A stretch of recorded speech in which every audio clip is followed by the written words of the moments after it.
أمنا محمد وعلى آله وأصحابه أجمعين أما بعد السلام عليكم ورحمة الله تعالى وبركاته. Tonight's session is a bit different from last night and from Saturday evening. We're not going to be speaking on the compilation of the Sunnah and its history, compilation of Hadith and its history. Rather, bi'idhnillahi ta'ala, we'll be taking the second phase of our intensified course, and that is regarding commentary. First of all is reading. Secondly is commentary. Thirdly, occasional explanation. ثمة فرق بين الشرح والتعليق أو شرح وتعليق. With regards to the book عوائق الطلب لفضيلة الشيخ عبد السلام ابن برجس ابن ناصر آل عبد الكريم عليه رحمة الله. The book which is called عوائق الطلب, which was translated to mean obstacles in the path of seeking knowledge.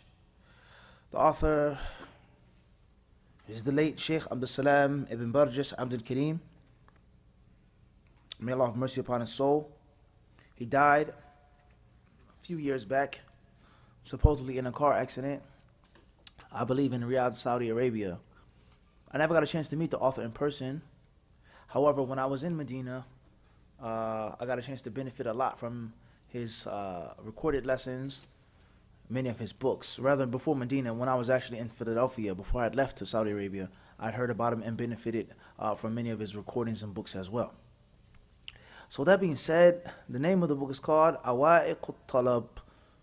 Awaiq al-Talab. Obviously, those who study Arabic know Awaiq is going to be the plural of Aiq. Or Aiqah of al-Talab. يعني طلب العلم. Seeking knowledge. Seeking hadith, learning and studying, etc. Now, before we get started with the actual book, we lay down a few brief principles, bi'idhnillahi ta'ala, which will benefit us all, hopefully. First principle is,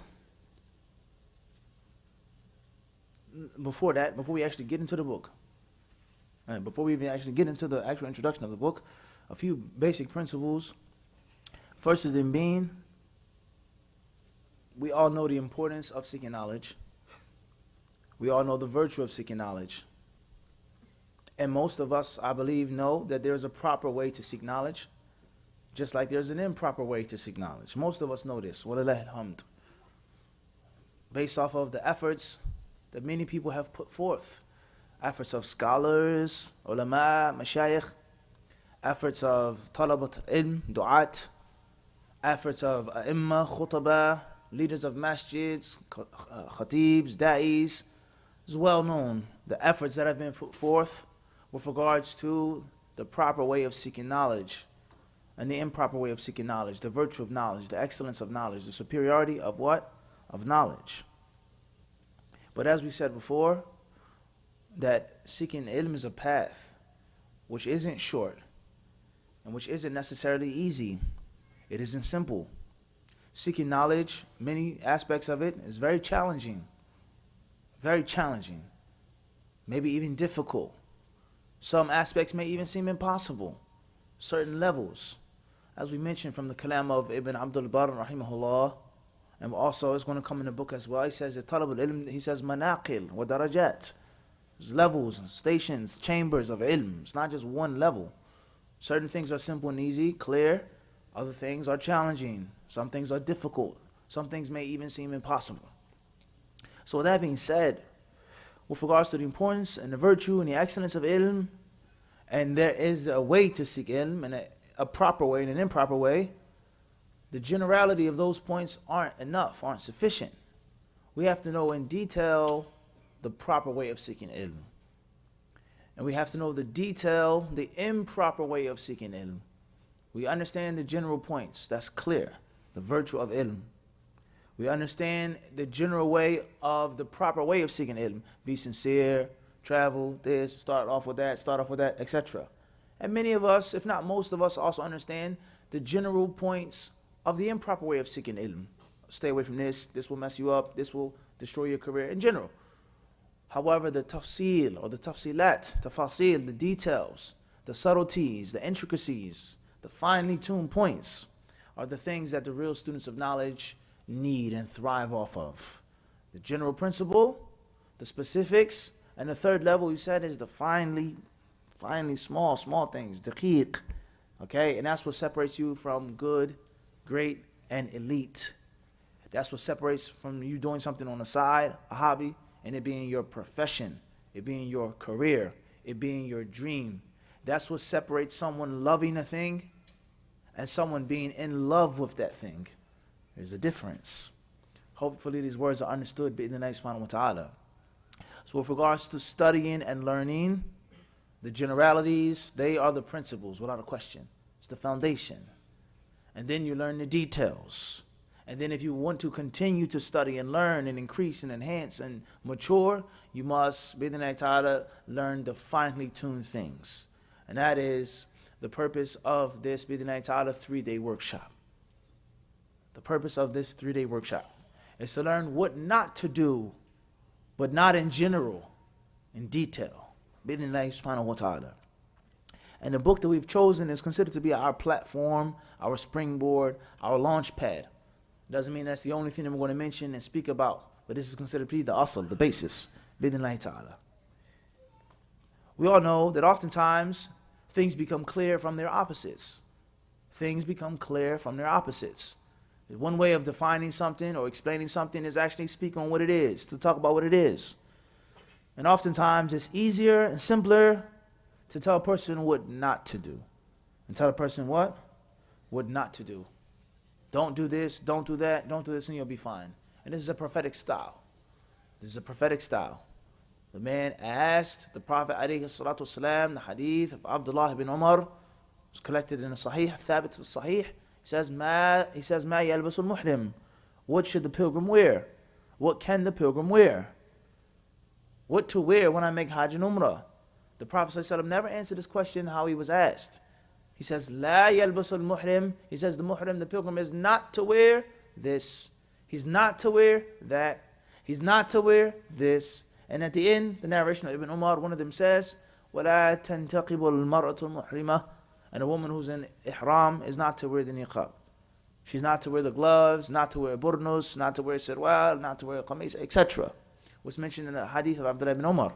So the shahid, the highlighting point from the hadith, is that the Prophet ﷺ, he explained to this man one of the most important aspects of one of the most important pillars of Islam through its opposite. He says what the muhrim is not to wear. And he never ever told him what the muhrim what? Should wear, let alone has to wear. So what do I do when I go to Medina, you ask me? How do I be successful? What should I do? Who should I sit with? Who should I learn with? What should I eat? How many hours? Nah. Don't do this. Stay away from that. Stay away from this. Khalas. Assalamu alaikum. Don't call me. Don't email me. Don't WhatsApp me until you have graduated.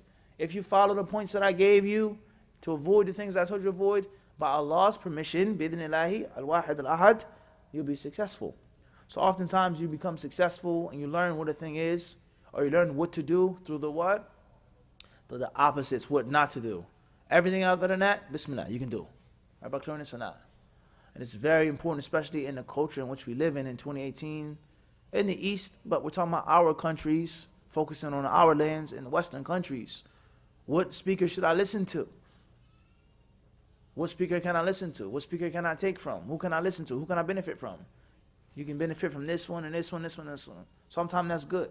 Benefit from those who have this quality and that quality and that quality. Sometimes that's good. But sometimes it becomes easier, simpler, and most importantly, more comprehensive to say anyone saying this, anyone calling you to that, anyone promoting this, anyone who lacks this value, don't listen to. And that gives a greater option remaining. So it's not restricted to this person, to this site, to this one, to that one. General. As long as you avoid the pitfalls, then there's no way you can lose. Everybody understand this? But if I say certain things to follow and do, then it becomes, you automatically feel more what? You feel constricted, you feel claustrophobic now. I can only listen to these. I can only go here and this. I can only study here and this. You feel more claustrophobic. You can do whatever you want to do, as long as you don't fall into kada. Everybody understand this? So oftentimes it's important, Hishan, for us to, to reverse it. The reversal of the rule. This is the proper observance of it, and now this is the what? Reversal of it. Khairan, inshallah ta'ala, extremely important in your studies. That's number one. Number two, with regards to the books of Talib al-Ilm, the adab, the manners of the student of knowledge, the proper etiquette of the Talib al-Ilm, of the Talib al-Hadith, the books are very important for you to, number one, obtain. Number two, read, study, memorize, review. Last but not least is for you to be familiar with those books. And when it comes to the books of the adab of Talib al-Ilm, then there are basically, I would say, 3 to 4 main categories of these books. 3 to 4 main categories. And there are other ways of categorizing the books, but let's say 3 to 4 main ways. The first way the first way of categorizing the books is with regards to time. The chronological order of the authors, the timeline of the books. We have books which will be considered classical books. Classical books of adab, fada'il, talib al-ilm. Classic books. Or classical, excuse me. Then after classical, we would have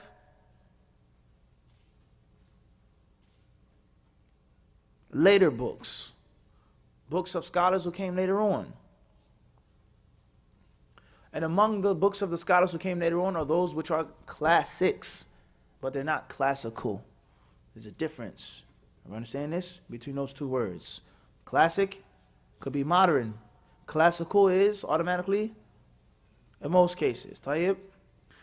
And then we have, mathalan, current day books, modern day books.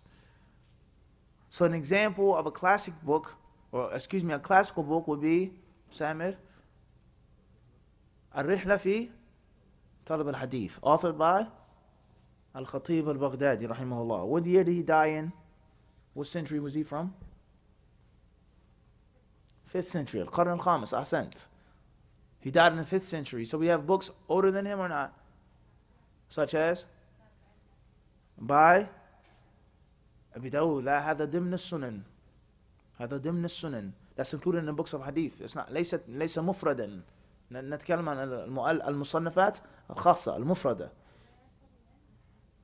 He died in the same year. Ibn Abdul Barr, 460. That was your first answer. Kitab al-Ilm by An-Nasa'i, Zuhair ibn Harb, huh? طيب, Abi Khaythama, naam. The Kitab al-Ilm, what year did he die in? What qarn did he die in? What century? La. 3rd. Ahsant. طيب. So that's an example of a what? Classical book. Very, very old. Talking about what to do, what not to do, the virtues of ilm, etc. Al-Khatib, rahimahullah, Ibn Abdul Barr, rahimahullah, their respective works, their monumental works, are also considered to be from the classical era as well. And then we have the books, you have Man Ta'akhar, those who came later on from that classical era, such as the book of Ibn al-Jama'ah, who died in what century? 8th. طيب. Or someone a little before him, but not in the time of Khatib and Ibn Abdul Barr, An-Nawawi, At-Tibyan. He died in what century? 7th.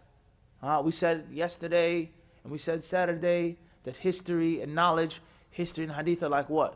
I gave you this principle. History is like what? Even if it's general. Even if it's what? General. I don't know the exact year, but I know the century, the qarn in general. And it helps you gauge. You see the benefit of it now. Naam? So An-Nawawi rahimahullah, he died 676 in the 7th century. So mathalan, an example of this, he wouldn't necessarily be considered to be from the classical era. He would be from the later era. That has nothing to do with his books being classics or not. Ibn al-Jama'ah, Tadhkirat al-Sami' wal-Mutakallim fi Adab. Ahsan, طيب.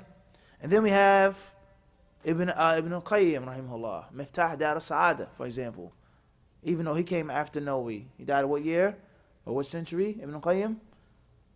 La, not the 9th. 8th century. Ahsant, what year? 752. Ibn al-Qayyim rahimahullah. We didn't have to get into Ibn Taymiyyah's books. His books full of the etiquettes of seeking ilm. But we're talking about books that were specifically authored. Just on the what? On the topic. How about this? Dhahabi's books, طيب. Then after the later day scholars, we have the what? Contemporary, such as Kitab al-Ilm, Ibn Uthaymeen, good. Or Al-Hilya, Sheikh Bakr, rahimahullah. Or Awaq al-Talab, Abdul Salam Burgess. Naam. Everybody clear on this or not? And then we also have books that are written by actual current day living scholars as we speak. Khair, inshallah. The point is clear. That's with regards to timeline, chronological order.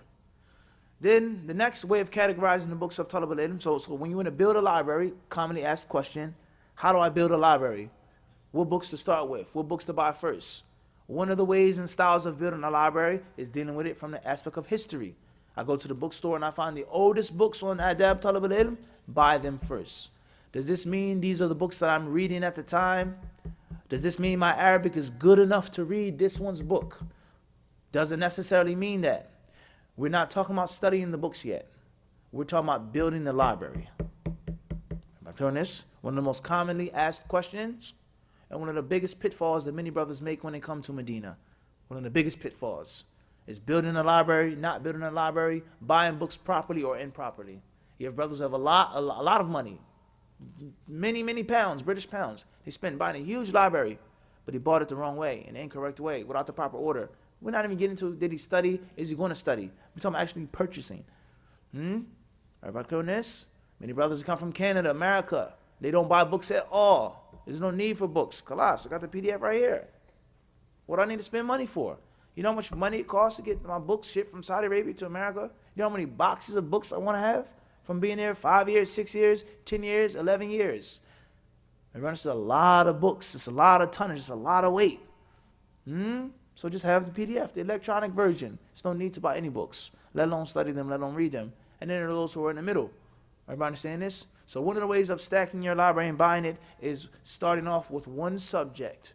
Right now, the first month in Medina, my first month overseas, my first 3 months, I'm only going to spend money on books on Adab Talab al-Ilm. Faqat, that's it. And I'm going to get all of the books to the best of my ability. And I'm going to start off with the oldest and work my way up to the modern time. With no restriction on how much money I have to spend.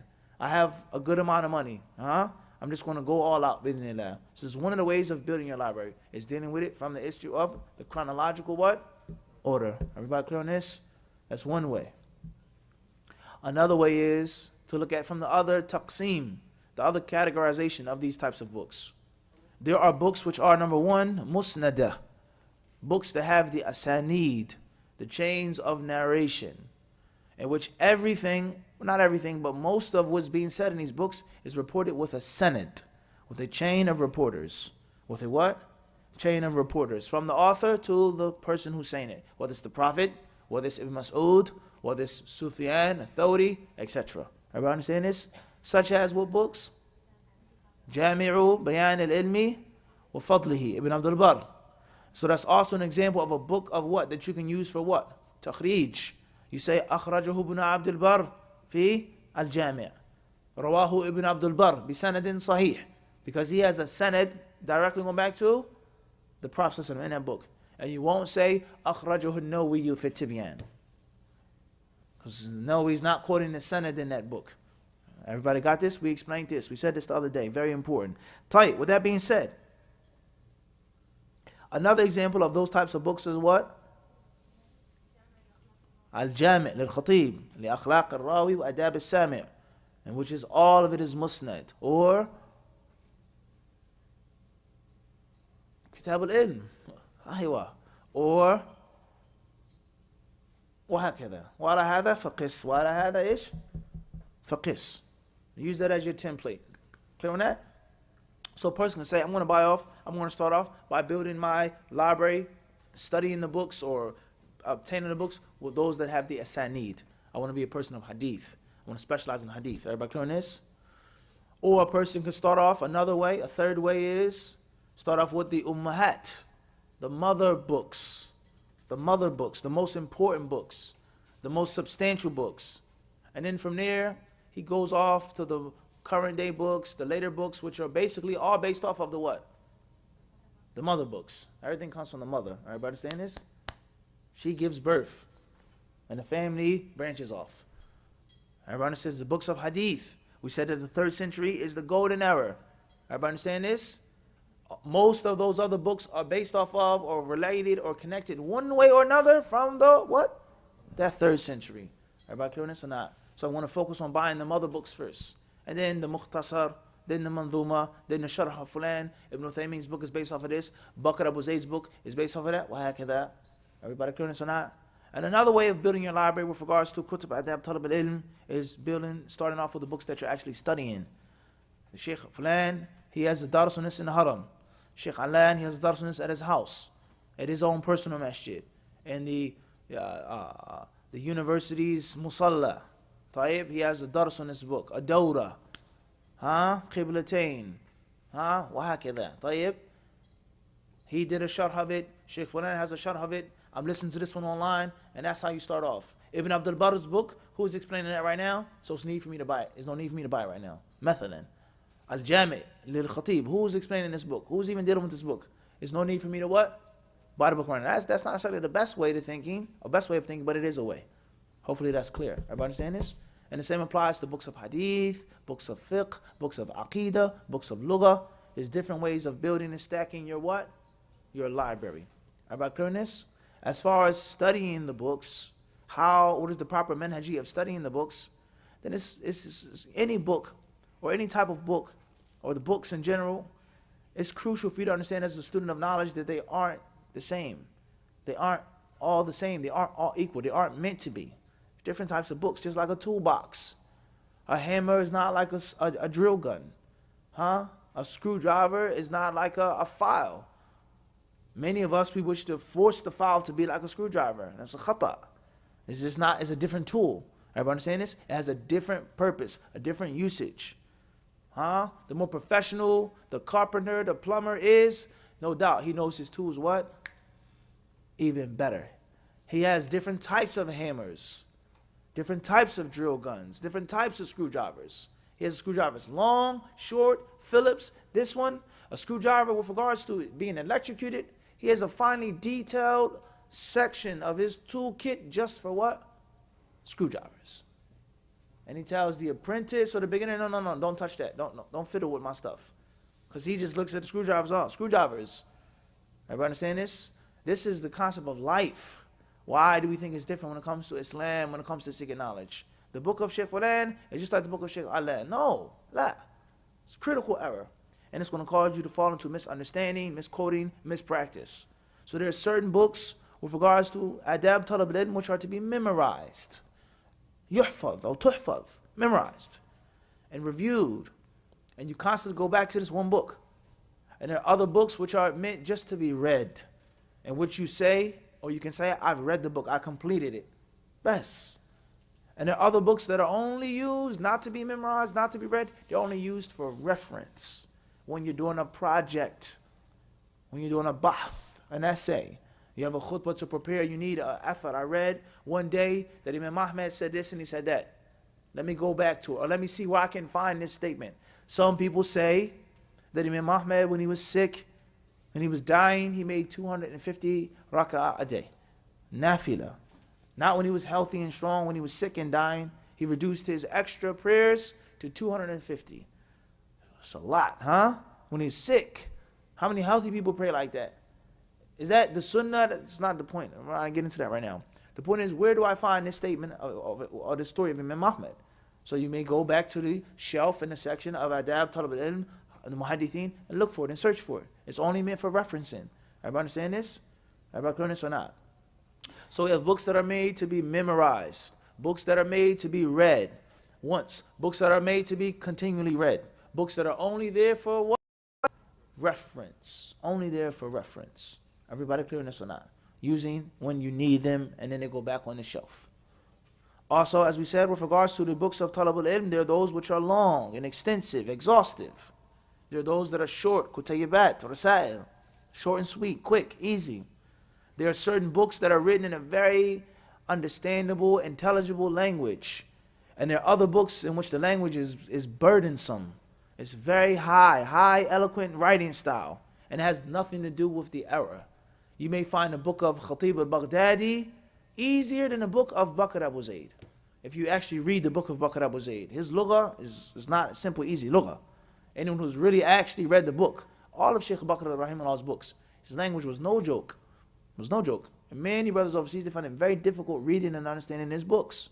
So you have to understand how the author writes his books. A Nawawi speech, fi ghayat as-suhula. Simple, easy, sweet. You never want to put down a book of Nawawi, ever. Any book that he writes, his writing style was muwaffaq, jiddan. He was very fortunate to be given a smoothly flowing pen. Other people, his language is not like that. So you have to understand this as well. Also, with regards to the books of Talib al-Ilm, certain books are to be read to a teacher, sheikh, ustad, whoever, someone who's qualified. And there are other books which are designed and geared for you to read them by yourself. You understand this? There's designed for you to what? Read them by yourself. You don't need a teacher for this book. The author is telling you in the introduction, I wrote this book for the Talib al-Ilm to read it. And the author is telling you in the introduction, nothing. Or the author may tell you in the introduction that this is a training manual for an instructor and a trainer. Everybody understand this? And it's going to be a capital mistake to take this one that's made for this and Jani isn't necessarily absolute. There are certain things that were written for a specific time. And certain things, not all things, which are outdated. Life is not like that anymore. The students aren't like this anymore. The ulama aren't like this anymore. The countries aren't like this anymore. And you have to understand that. The author was from a country and a time and a place. Some books, certain things in certain books, no question, are timeless, universal. Wherever you go, it's all the same. Whatever time period you're in, it's all the what? All the same. So Muslims living as minorities, Muslims living as the majority, it's all the same. Everybody understand this? And there are certain things which are made for what? Specific place and time. Know that. Certain things are absolute, no question. Certain principles in the books of Adab al-Ilm, they don't change. This is what it is. And there are certain things which must change. And there are situations, this is the asl, that's the default.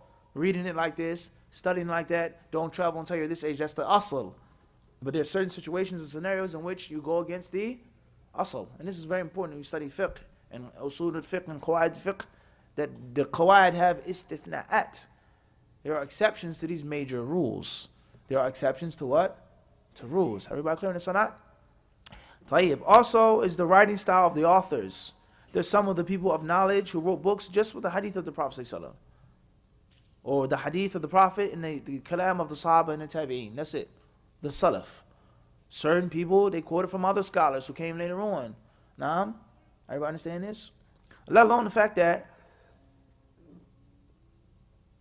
the other books of hadith, or just books in general, like Bukhari, all of the major books of hadith have a chapter of knowledge. Sunan Abi Dawood, which alhamdulillah we explained here in Abu Hurairah Center, Kamilan, wa lillahi alhamd.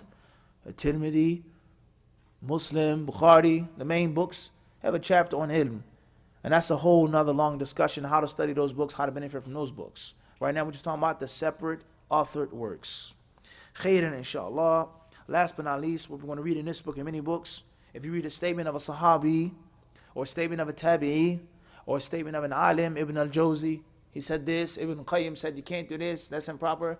None of these people, without any disrespect to any of them, none of them are Muhammad. None of them are the Prophet ﷺ. So the Prophet ﷺ, as we said, and we keep repeating this point because it's crucially important to be successful when you go overseas, and living in Canada as well, is that Muhammad's words, rather the Quran al-Kareem, there is a science of what? Tafsir, asbab nuzul. There's am, there's khas, there's mujmal, there's mubayyan, there's nasikh, there's mansukh. All of these things are in the Quran. The speech of Allah Azza wa Jal. There's a proper way of understanding it, and there's a proper way of what? Interpreting it. Everybody clear on this? The Prophet said in speech, if everything the Prophet said was directly to this point or black and white, there would be no Fath al-Bari.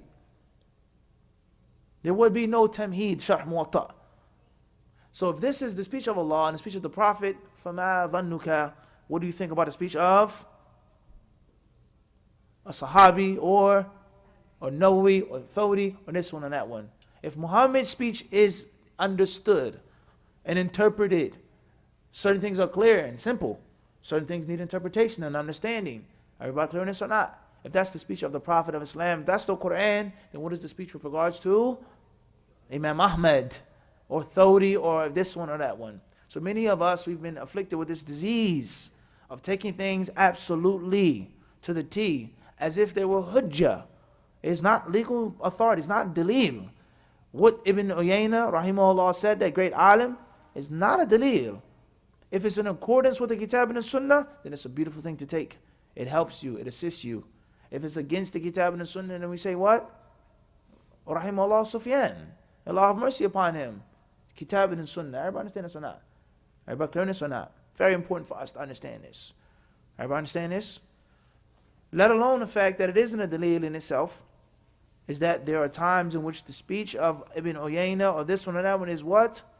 Understood and interpreted.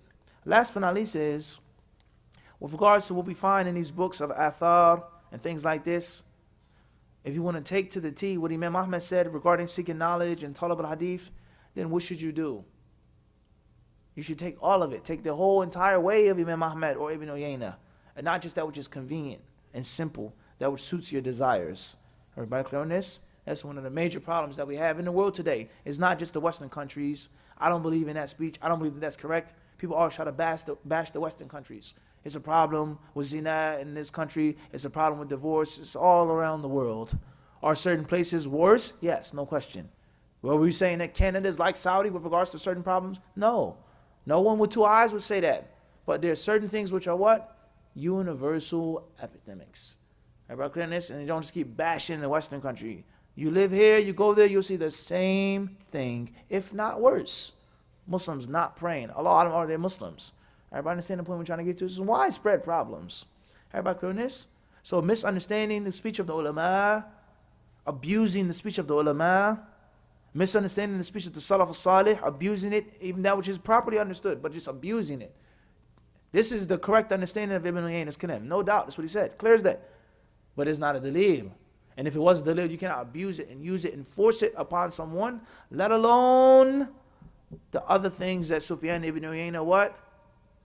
Did. Like praying all night, fasting every day, giving sadaqah, visiting the orphans, visiting the widows. وَهَكَذَا.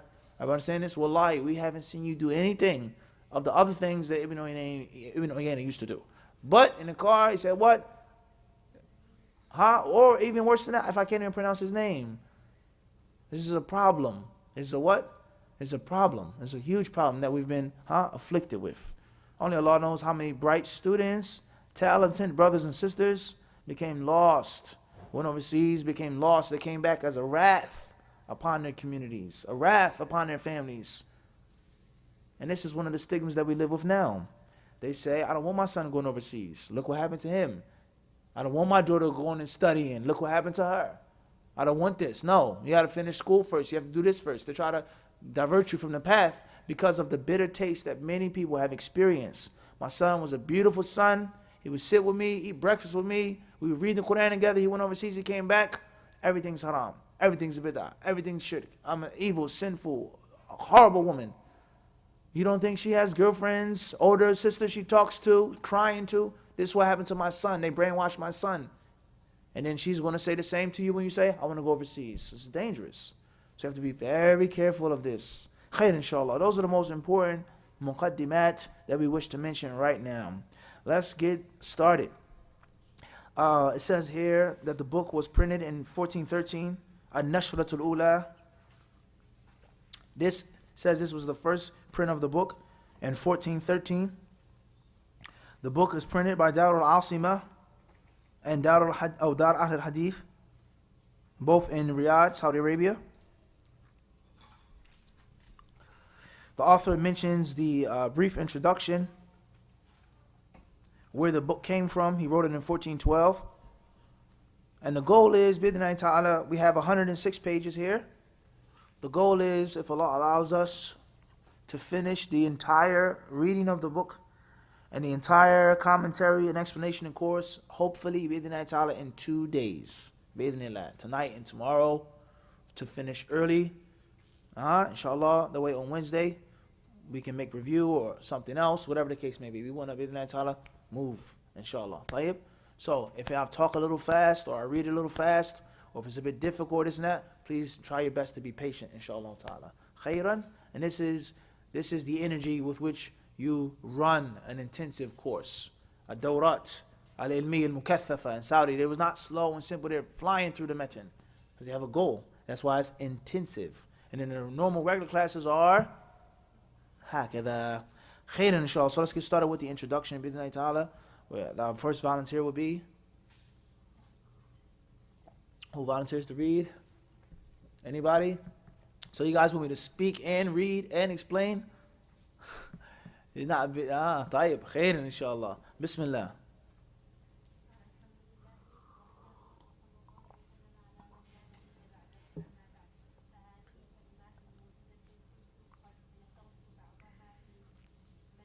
مجلة المجاهد.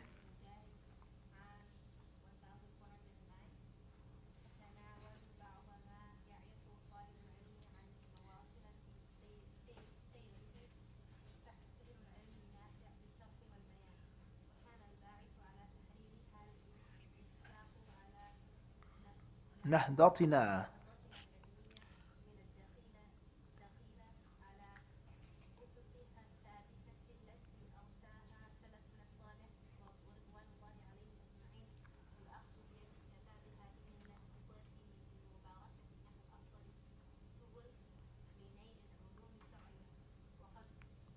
سقطها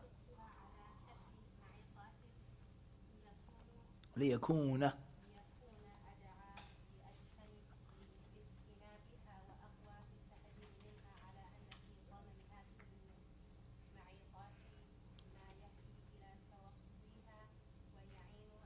ويعين.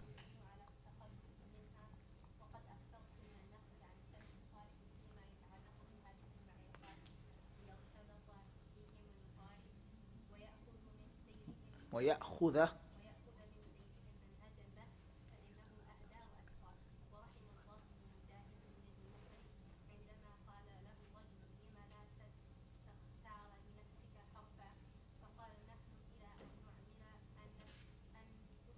أنفسنا.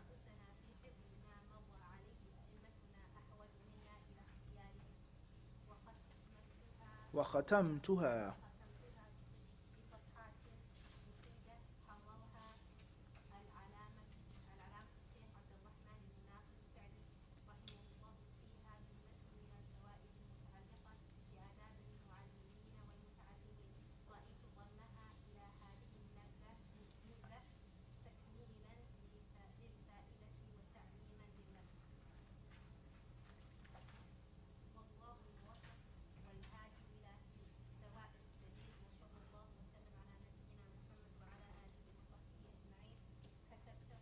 كتبه. طيب جزاك الله خيرا وبارك الله فيك. أحسنتي.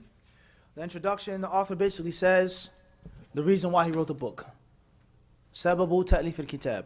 He wrote the book to protect the youth, the young students, from falling into these pitfalls and these obstacles which will destroy, ruin, or at best minimize their careers and the benefit from their careers of studying and seeking knowledge. He says, النهضة, this revolution of ilm, this age of awareness, of enlightenment, in which students from so many different countries all around the world all want to come and seek knowledge and study, learn about the hadith, the deen, the salaf, hadith, هكذا, of the modern era, the modern age. Perfect example of this, Saudi Arabia. Whether it's Islamic University of Medina, Al-Qura, Jamiat al-Imam, Ibn Saud, whatever the case may be. You have people in your class from every corner of the world, all with the same thirst and hunger and passion to learn, to study, and inshallah ta'ala to benefit their people. That's not an easy, small, simple thing. It's a major, major, major movement in which we're living in its shade to this day. We're living in its shade to this day. Right now, we're living in its shade of those efforts, those sacrifices, those struggles, millions, if not billions of dollars that were spent on printing books, universities, this, that, conferences, كل شيء. So the numbers are there, the students are there, the hunger is there, the thirst is there. However, it's all over the place. It's hectic. It needs to be refined. It needs to be managed. Everybody understand this? It's not enough just gathering everybody in a room, and it has to be organized. And we have to teach the students what to stay away from. Because the people, they love knowledge, they want to study, but they're doing things that are horrible, terrible, awful, saying things, don't have the proper manners, etiquettes with themselves, with the law, with their teachers, with dawah, with their families. Everybody understand this? It's recklessness. Everybody understand this? So this is why the author wrote this book. He's ishfaq, compassion. I feel sorry. I don't want this to be like this. These students, these are my sons, my daughters. Everybody understand this? I want them to do it the proper way, bi'idhnillahi subhanahu wa ta'ala. Everybody clear on this? So this is why he wrote the book, and that's very important. Then the author, rahimahullah ta'ala, he talks about the asl of the book, how it was originally a magazine, articles in a magazine, Al-Mujahid magazine, in 1409. Naam, 1409. Tayyib. And this goes to show you, speaking directly to the sisters right now, specifically, is that you never ever know where your article may land. Where your article that you wrote, you never know, it could be put in a book one day. Who's going to read that book? Who's going to benefit from that book? You never know. Don't ever scorn yourself. Don't ever scorn yourself. Do you think, honestly, that the Sheikh had an idea or a thought that his book will be studied years after his death in Canada at 8:30 p.m. at night? And it was nothing more than an idea for a magazine in Saudi Arabia. Please write some articles on this and on that. Tayyib. He put the articles together, he wrote it, and then he has a book that's been translated, that's been studied. You're going to pass it on to people. How many rewards, inshallah, is he going to get? So don't ever scorn yourself. Don't ever look down upon yourself. You never know where your article, where your book, where your review, where your documentary will land. You don't know that. Everybody clear on this? So with that being said, he talks about why he wrote the book, Tayyib. And he talks about how he wrote the book and major points. He says the points, the headings, okay?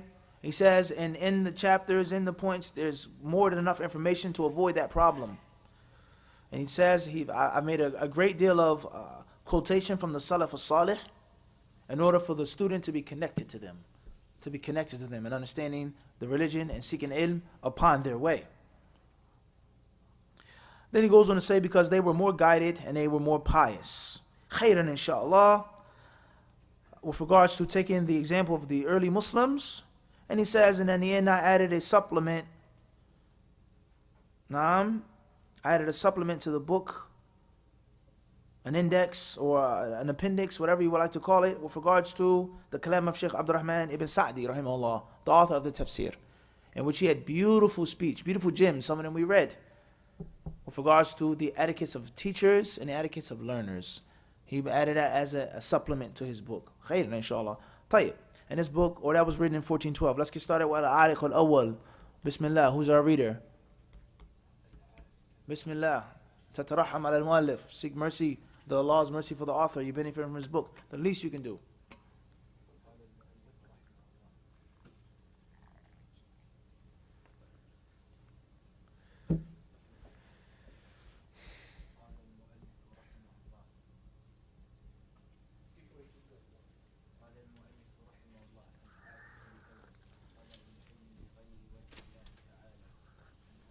المؤمنين أبي حفص عمر بن الخطاب رضي الله عنه قال سمعت رسول الله صلى الله عليه وسلم يقول إنما الأعمال بالنيات وإنما لكل امرئ ما نوى فمن كانت هجرته إلى الله ورسوله فهجرته إلى الله ورسوله ومن كانت هجرته لدنيا يصيبها أو امرأة ينكحها فهجرته إلى ما هاجر إليه. وعن ابن مسعود رضي الله عنه أنه قال لو أن أهل العلم صانوا العلم ووضعوه عند أهله لسادوا به أهل زمانهم ولكنهم بذلوه لأهل الدنيا لينالوا به من دنياهم فهانوا عليهم. طيب, the first obstacle or the first pitfall is seeking knowledge for other than the face of Allah subhanahu wa ta'ala. It's to seek knowledge for other than the face of Allah Azza wa Jal. To seek knowledge with the improper intention, the incorrect intention. In brief, this pitfall here is dangerous from two aspects. One is the worldly loss, the worldly failure. And secondly, and more dangerous than that, is the hereafter. Waliyadu billah. The hereafter. We've explained this concept in detail in our explanation on 40 hadith on seeking knowledge. The hadith of Abu Hurairah, about the first 3 types of people that hellfire will be set to ablaze for. So please go back for the detailed explanation to that book. What we say here is that you'll lose in this life and also in the hereafter.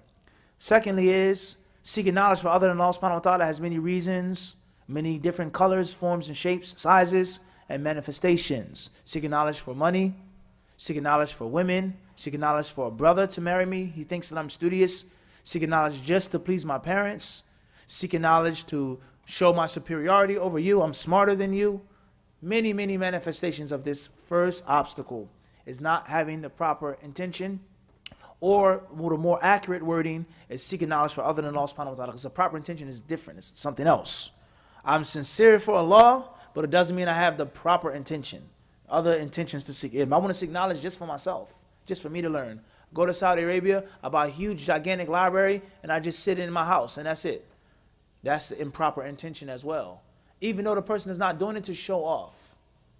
It's a difference here. It's a subtle difference here. He's not doing it for the people's praise. He's doing it for the face of Allah. But it doesn't mean his intention for ilm, seeking ilm, learning, buying books and studying is proper as well. If you don't seek knowledge with the purpose of teaching and benefiting and helping and fighting in Allah's cause by spreading that ilm, then your intention is improper as well. Everybody understand this is very dangerous, and the shaitan can trick you. So sincerity is one thing, and proper intention in the other aspects is something else. Khairun inshallah. And we said there are many manifestations, many sizes, shapes, colors, forms, and figures of seeking knowledge for other than Allah subhanahu wa ta'ala. Very important point before we move forward and explaining the actual text is beware of accusing someone of this. And this is also a very widespread problem among many people who claim to follow the ulama, claim to follow the Salaf al-Salih. One of the most distinguishing features is that they always is a tadakhul fin niyat. Talk about someone's intentions. You meant this. You're only doing it for this. You love to be recorded. You love to be on camera. You love. Billahi alayk, how do you know what's in my heart? It's very dangerous. Only Allah Azza wa Jal knows. Alimun bidhati sudur. He knows what's in the hearts. وَحُسِّلَ مَا فِي الصُّدُورِ Yani, يَوْمَ إِذٍ, that day. What's in the hearts will be what? وَهَكَذَا. So it's very dangerous accusing someone of being insincere. You're not sincere, you're just doing it to show off. You're not sincere, you're just doing it for money. You're not sincere, you're just doing it for this. You focus on your own niyyah. That's more than enough for you to fight and struggle on, is your own sincerity. Firstly, after sincerity, we said what? Proper intention. To teach, to do this, to make a change. وَهَكَذَا. The author starts off with the famous hadith of Umar ibn Khattab radiallahu anhu. The first hadith in 40 hadith Nawawi. إِنَّمَا الْأَعْمَالُ بِالنِّيَّاتِ. Deeds in Islam are only significant because of intentions. Intentions. And every man will receive that which he intended. He whose hijrah was for Allah and His Messenger, then his hijrah will be for Allah and His Messenger. And he whose hijrah was for worldly purposes or to marry a woman, then his hijrah will be to that which he migrated to. Inshallah ta'ala, a brother will be kind enough to grab my book out of my bag. Inshallah, we'll have someone read from the translation really quickly. They won't have to retranslate everything again. Inshallah, it can just be commentary. Bidhani ta'ala. With that being said, the hadith of Umar al-Khattab is well known. It's been explained by many people. As far as myself, we've explained it for the hadith on seeking knowledge. Explain it, the Sharh of Imam Nawawi's 40 hadith as well. The detailed explanation. Then he quotes Abdullah bin Mas'ud radiallahu anhu. He said, لو أن أهل العلم صانوا العلم. Listen carefully. He says, if the people of knowledge protected knowledge. Ibn Mas'ud is in the time of the Sahaba. He's saying that there was a kharq, there's a gap, there's a fissure, a crack in the castle wall here. Pay attention. In the time of who? Ibn Mas'ud. What about what? 2018. 1,000 years. What would Ibn Mas'ud say today? He says, if the people of knowledge had protected knowledge, صانوا العلم, looked after it, took care of it, وَوَضَعُوهُ عِنْدَ أَهْلِهِ, and if they would have placed this knowledge among its true people, those who are deserving and worthy, لَسَادُوا بِهِ أَهْلَ زَمَانِهِمْ, then they will be the leaders of their time. وَلَكِنَّهُمْ بَذَلُوهُ لِأَهْلِ الدُّنْيَا. Instead, they only did it, they only gave it, they only learned it and spread it for the people of the world. Secular gain. to gain from this dunya, فَهَانُوا عَلَيْهِمْ وَلَا حَوْلَ وَلَا قُوَّةَ إِلَّا بِاللَّهِ. So therefore, the people didn't have any respect for them. This is a well-known principle of life. If you're in my pocket, it's not much respect I'm going to have for you. I own you. Everybody understand this? It's the first thing that happens at the masjid when there's a difference between the imam and the board. The scholar, the resident scholar and the board. The first thing that people say is, you're our employee. Let's not get it twisted here. We pay you, we take care of you, we feed you. You're not in control of us. And this is not everybody, nor is it every masjid, nor is it every board. We're talking about the dunya-minded people in general. So when someone is feeding you and paying for you and taking care of you, that's one thing. Let alone if you're trying to get close to someone using a religion to gain dunya, to curry someone's favor through ilm, just to get some worldly fatty bone, mirmatain, hasanatain. The Prophet said, if the munafiqs knew, they get a fatty bone, not a whole sheep, lamb chops. It says mirmatain, hasanataini, 2 fatty bones, a piece of the leg, the hoof, barely any meat on it. They will come to the masjid. It's a munafiq. Everybody understand this? So when that's your status, the respect that someone's going to have for you is going to be little to none. And this is what Ibn Mas'ud is trying to say here. The danger of seeking knowledge for other than Allah, and is a means of you being unsuccessful. And if you do, or you are successful, you do graduate and study well, you won't have the proper what? Respect. فَهَانُوا عَلَيْهِمْ. Why don't the people respect the scholars? Why do they disrespect the scholars? Why is this? Why is that? It's deeper than this now. Everybody understand this? And this is in the time of who? Ibn Mas'ud, let alone today. The next narration, it says, inshallah, we have the book here. Inshallah, who's going to read? Inshallah, pass it on the side. طيب سمعت نبيكم يقول فضل يا أخي عمر أسرع.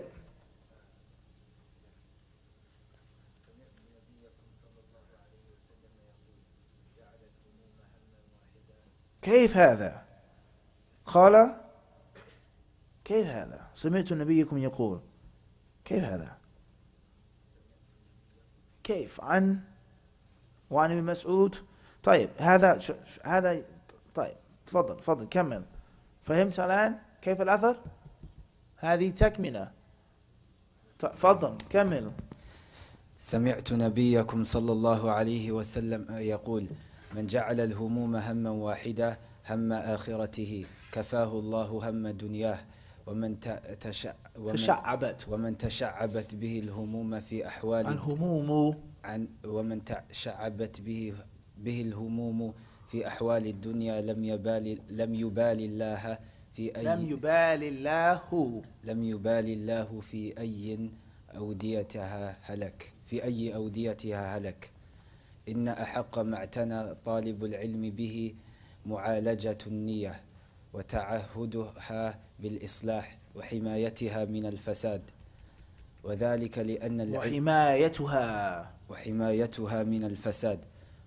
لأن العلم إنما اكتسب الفضل لكونه خالصا لوجه الله تعالى. أما إذا كان لغيره فلا فضيلة فيه بل هو فتنة ووبال وسوء عاقبة. وقد علم عن قبول الأعمال أن قبول الأعمال متوقف على إخلاصها وصلاحها كما قال تعالى وما أمروا إلا ليعبدوا الله مخلصين له الدين حنفاء الآية. فإذا قصد الطالب بالعلم عرض الدنيا فقد عصى ربه وأتعب نفسه وباء بإثمه ولم يأته من الدنيا إلا ما كتب له. قال الحسن رحمه الله من طلب العلم ابتغاء الآخرة أدركها ومن طلب العلم ابتغاء الدنيا فهو حظه منه. وقال الزهري فذاك حظه منها. وأبلغ من ذلك قول النبي صلى الله عليه وسلم فيما رواه أبو هريرة رضي الله عنه من تعلم علما مما يبتغى به وجه الله لا يتعلمه إلا ليصيب به عرضا من الدنيا لم يجد عرف الجنة يوم القيامة. عرف الجنة يوم القيامة يعني ريحها. قال ابن عطاء رحمه الله في من تعلم لغير الله جعل الله العلم الذي علمه من هذا وصفه حجة عليه وسببا في تحصيل العقوبة لديه ولا يغرنك أن يكون به انتفاع للبادي والحاضر. وفي الخبر إن الله لا يؤيد هذا الدين بالرجل الفاجر، ومثل من تعلم العلم لاكتساب الدنيا والرفعة فيها كمن رفع العذرة أو العذرة والعياذ بالله. العذرة ليس العذر، العذرة بملعقة من لا إله الياقوت. إلا الله. You know, the literal translation of that is تفضل. فما أشرف الوسيلة وما أخص المتوسل إليه. المتوسل إليه أو المتوسل إليه. تفضل. قال السحنون كان ابن القاسم قلما يعرض لنا إلا وهو يقول اتقوا الله، فإن قليل هذا الأمر يعني العلم مع تقوى الله كثير، وكثيره مع غير التقوى قليل. الله أكبر.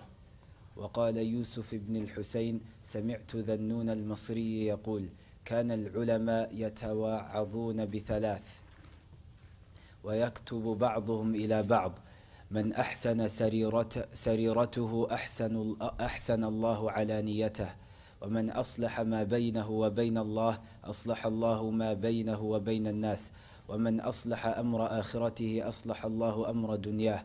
وقال ابن المبارك رحمه الله أول العلم نية، ثم الاستماع، ثم الفهم، ثم الحفظ، ثم العمل، ثم النشر. وهنا أمر ينبغي التنبيه عليه، ألا وهو أن جماعة من السلف قالوا كنا نطلب العلم للدنيا فجرنا إلى الآخرة، وطلبنا هذا الأمر وليس فيه نية، ثم جاءت النية بعد. ومن طلب العلم لغير الله يأبى عليه حتى يصيره إلى الله، ونحو هذا العبارة حتى يصيره إلى الله، ونحو هذه العبارات. وقد شرح الذهبي رحمه الله تعالى هذه العبارات شرحا مفيدا. طيب, let's go to the translation now. وقف. يلا. بسم الله. Or maybe you with the same microphone. Bismillah. Yalla. And I heard the Prophet ﷺ say, whoever focuses all of his intentions upon a single issue and focused upon the hereafter will find that Allah Azza wa Jalla has sufficed his worldly concerns. And whoever redirects his focus to the affairs of the worldly life, for him Allah will not care in which valley that he dies. Certainly, what is most deserving of the attention of the student of knowledge is the correction of his intentions and rectifying it and protecting it from corruption. His intentions. The most deserving thing for the student of knowledge, he says, certainly, is for him to focus on his intentions. Number one, correcting them from the get-go. After the correcting intention lies the next struggle, which is what? Protecting them from corruption. Everybody understand this? You buy a white shirt that's clean. That's the first thing, is the struggle to buy the what? White shirt. Now you have to fight and work hard to keep it white, keep it from being stained. This is because knowledge only produces goodness when it is sought sincerely for the sake of Allah. There's no way you can lose if you're sincere and working for talab al-ilm, even if you're not the smartest, even if you don't have the biggest, most flashiest talent or ability or skill. If you're sincere, and if you're sincere, that would lead to step 2, which is hard work. And if you're hard working, then you understand the importance of consistency. You have those 3 things, bi'idhnillahi ta'ala, there's no way you can lose. Sincerity for Allah, hard work, and consistency. If you don't benefit, you don't learn, it doesn't work out for you, in most cases, your flaw or your glitch is found in one of these 3 things. Sincerity for Allah, number 1. Hard work, you're not applying yourself enough. Number 3 is that you're applying yourself, but it's a day work, day sleep. A week of ijtihad, a month of amusement. Everybody understand this? Consistency. 3 tiers we mentioned: sincerity, hard work, and consistency. Tafadhal ya akhi. Yalla. If it is sought for other than Allah, then there are no redeeming qualities for it. Rather, it is a trial. There's no virtue in it. It's no virtue in it anymore. It's ugly. once beautiful is now ugly. Everybody understand this? I bought the shirt, it was white. It was pure white. Tayyib, clear. I spilt on this, I got mud on it, I put mustard on it, I ate this, ketchup, this and that. Nothing about the shirt is nice anymore. It's ugly. Fadl. Rather, it is a trial, it is harmful, and it will be met with an evil end. It's not going to work good for you. And Not going to work out. It's not going to work out for you. You may get things in this life, and thereafter you have a rude awakening. And it is well known that the acceptance of actions depends on sincerity and the correctness of intention as Allah subhanahu wa ta'ala, the meaning of Allah azza wa jal, and they were not commanded except to worship Allah alone, sincerely making their worship purely for Him. And so if a student intends to attain some worldly gold with knowledge, then he has disobeyed his Lord, exhausted himself and committed a sin, and he will not acquire anything from this worldly life except what has been written for him.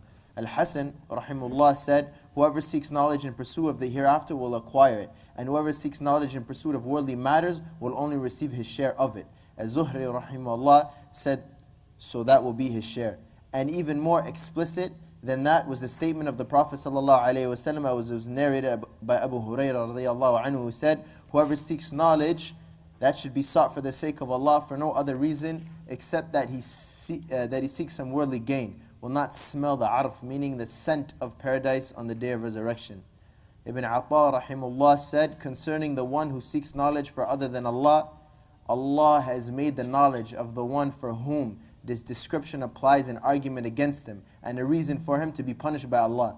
And do not be deceived by the fact that he might benefit in a way that is obvious and apparent, since there is the narration. Certainly, Allah will aid this religion, even through a sinful man. You may get something out of it. It's some flash, it's some pop, and some glitter. Some people listen, it seems okay on the surface. Seems healthy, but inside a person is dying, sick. And it's only a moment before what? Faddal. And the example of the one who learns for the sake of acquiring some worldly gain or increase, it is like the one who raises filth with a spoon made of Literal crystal. translation, avira is actual excrement, not just filth. The translator should have put it as the author said it. He didn't say qadar. He didn't say what? He didn't say awsakh. He said avira is a piece of crap. We don't have to say anything more than that. You all get the point. A piece of excrement, a ball of dung. Everybody understand this? He scoops a ball of dung with a what? Read it. With a spoon made of crystal. A spoon made of crystal, yaqut. Imagine using a expensive spoon, crystal, rubies, emeralds, picking up a piece of excrement. Fadl? How honorable was the utensil, but how despicable was which it carried. How honorable was the utensil, how despicable was what it picked up. As-Suhnun rahimullah said, it was rare that Ibn al-Qasim would come to us without saying, fear Allah, since even a little of this, meaning knowledge, along with the fear of Allah is a lot, and a lot of it without fearing Allah is little. Everybody understand this? Being sincere and pure for Allah with just a little bit of knowledge, I don't have the most flashy Arabic, is better than a lot of it with no taqwa. But that's the problem is what's going to lead to is, see, I can't really speak Arabic. I didn't study overseas. He does speak Arabic. He did study for a long time, but he's not sincere. That's the problem. How do you know who's what? Everybody clear on this or not? Let alone is that's not to be made as an excuse to be a failure and a dropout. Sihnun said, kada, kada, kada. So it doesn't matter. Degrees don't matter. It's not important what you have. Sihnun, is that the Nabi al-Kareem? No, he is not. Fahimtum?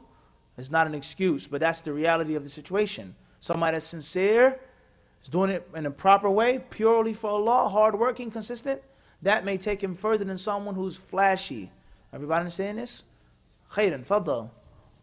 And Yusuf ibn Hussein, he said, I heard Dhannun al-Misri say that the scholars used to offer admonitions and write to one another regarding three things. Allahu Akbar. The scholars, they used to admonish each other with three main things. Listen carefully.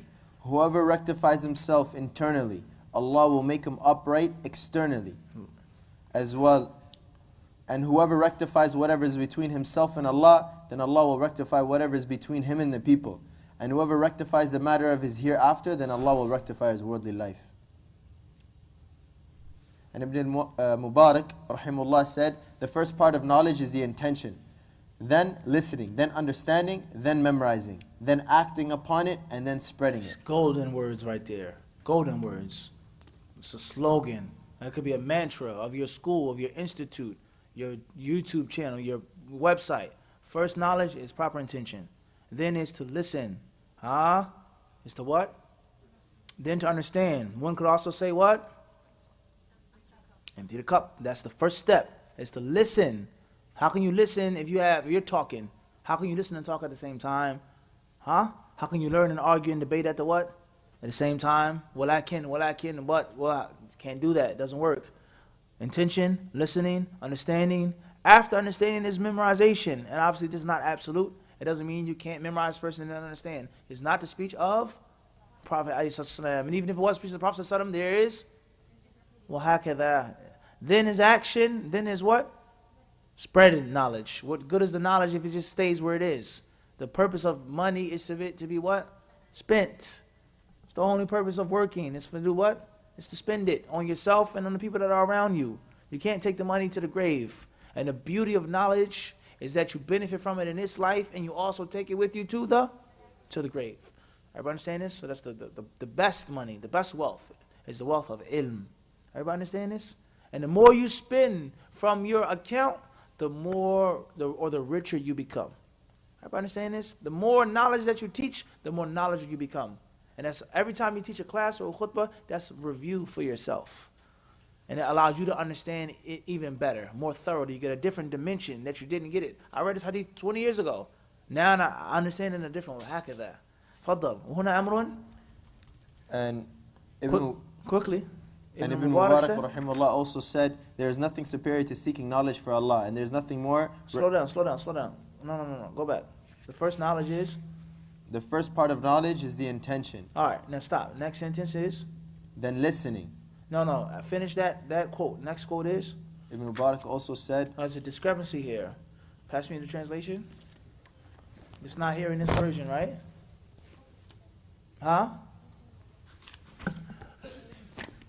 Says here, let's see what the translation says. This is the translator. It's an amana.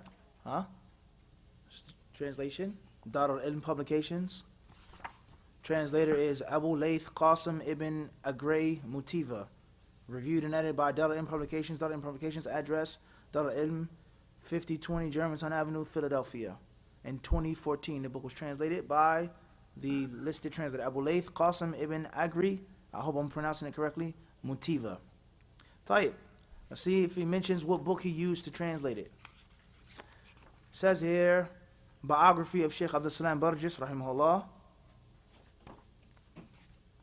After his biography, his death, the website of the Sheikh, and then it goes right into the introduction of the author. So what is the translator missing here? A major flaw, and we see the problem of it is what? Which print did you use? An-Nashr al-Ula, An-Nashr al-Thaniya, An-Nashr al-Thalitha? And it's a mistake that most translators fall into. When they translate a book, they don't mention which version they're using. They don't mention which what? And that's considered to be sloppy. Very sloppy. You make a tahqiq of a book in Arabic, you have to say what? Just a part of your introduction has to be on the makhtutat. Which, وَقَدْ اعْتَمَدْنَا فِي. We use this nuskha. We use this nashra. We use this tab'ah. You have to mention that. Because there are discrepancies, there are extra things that are missing, as we see here. So what page were you on, Adam? You didn't check the page. It says here, briefly, hopefully we don't take too much time on this, inshallah ta'ala, but it's important. I'm going to show you the proper way of doing things. It says here, Tayyib. It says, Awwalul ilm, what does it say? Read it again. Awwalul ilm. An-Niyya. Naam? So the first part of knowledge is intention. Clear? Then here in our version, which we clearly mention when and where this book was printed. Naam Samir? We what? We mention when and where this version was what? Printed, clearly. So it says, Awwalul ilm an-Niyya, correct? Then the author, he says here, وَهُنَا أَمْرٌ يَنْبَغِي التَّنْبِيهُ عَلَيْهِ أَلَا وَهُوَ أَنَّ جَمَاعَةً مِنَ السَّلَفِ قَالُوا. It doesn't say Ibn Mubarak said again. And in the English translation it says here, And Ibn Mubarak also said there's nothing superior to seeking knowledge for Allah. Then it says, and here there is a matter that must be mentioned. A group from the Salaf said. So we have an extra quote from Ibn al-Mubarak. Which version is the translator? Has the translator what? Dependent upon. If he doesn't mention it, then we're lost. And there is a discrepancy. Tafadal. Fatima's one. Let's see which one. Let's see what this says.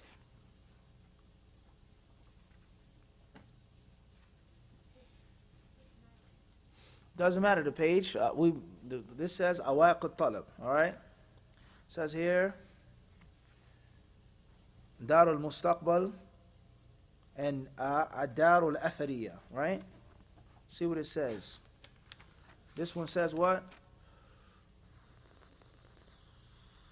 Huquq al-Tab'i mahfuza. All copyrights preserved. What year was it printed in? It says it comes from Egypt. Has no information on the date. Has no information on what? On a date. The author's introduction, 1412, Al-Aiq al-Awwal. So, hypothetically speaking, not even hypothetically, the most thorough thing for the translator to have done was to do what? The one that we used, An-Nashr al-Ula. The first print in which there's a liability, when it was written, where it was written. There's a problem, there's a statement, you can call up the publications, Assalamu alaikum, we have kada kada. Does that, Shaykh Abdul Baraj didn't say that or not? This is just what? We don't know where it comes from. Everybody understand this? We don't know what? We don't know where it comes from. So this is important when it comes to reading a book or translation of the book. If you wish to translate a book, what should you put in the introduction? The nuskha that you have what? Used. If the book has been reprinted 2-3 times and you compared them and took from this one, then you have to what? Everybody clear on this or not? And we can see what? Why? Is it bad? That's not the point, but it's incorrect scientifically. فهمنا هذا؟ طيب تفضل. So this extra statement of Ibn al-Mubarak, where is he getting it from? Did the author reprint the book? Yes, the book has been reprinted, but that print doesn't say anything about it, and the translator didn't mention what? Which one did he use? تفضل.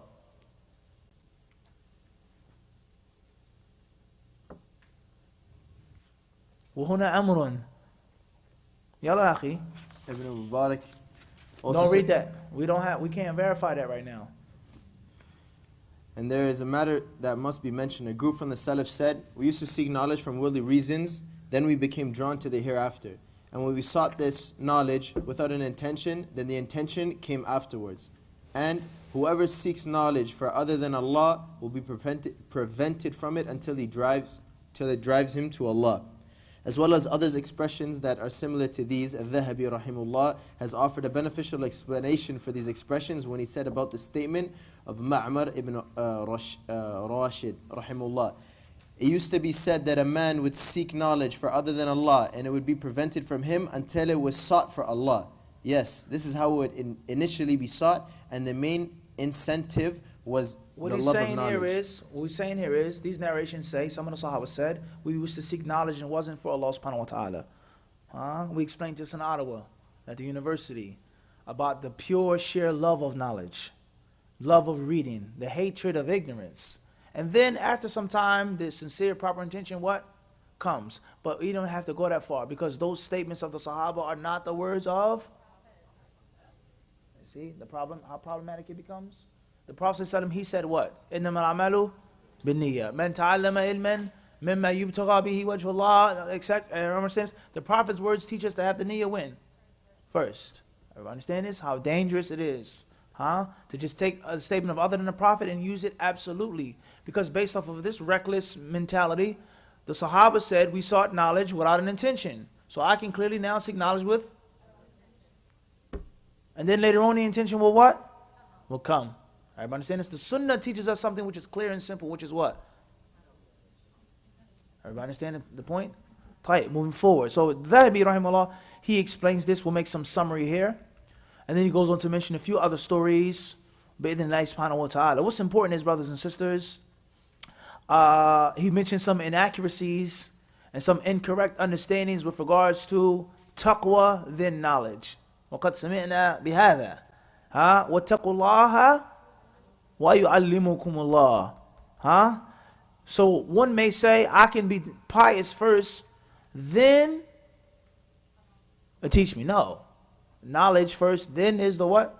Taqwa. And the taqwa has to be based upon ilm, as we explained in detail yesterday, spirituality and technicalities. We explained that in detail.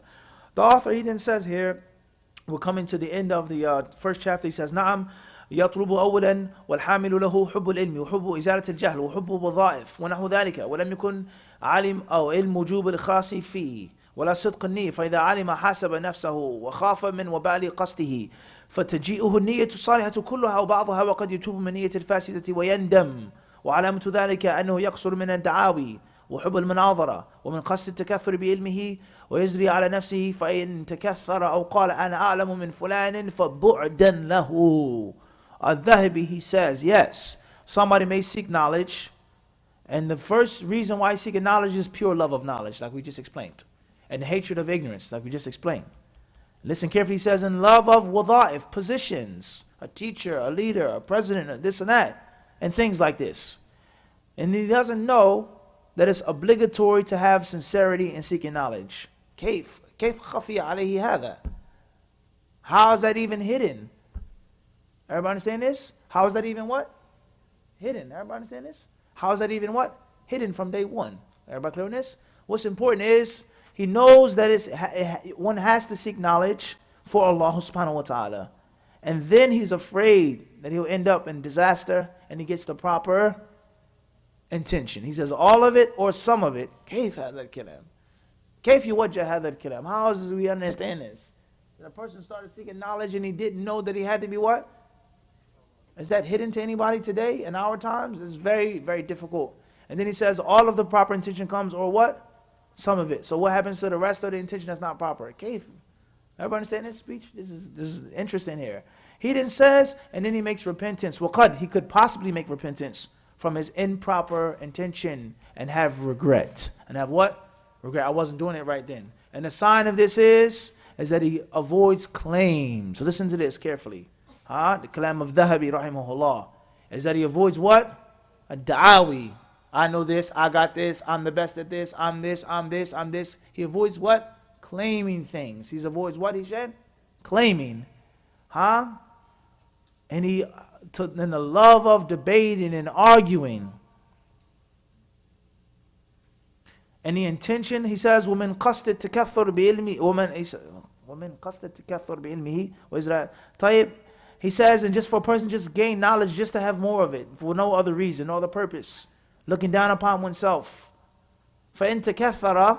So if a person just seeks knowledge just for this, without the proper intention, or he says, I know more than fulan, فَبُعْدًا لَهُ. Go away. It's far away. Person claiming, I'm this, I'm that, I'm this, I'm that. Pay close attention. Everybody understand this? Saying that you're this, and the next person, what? Is it?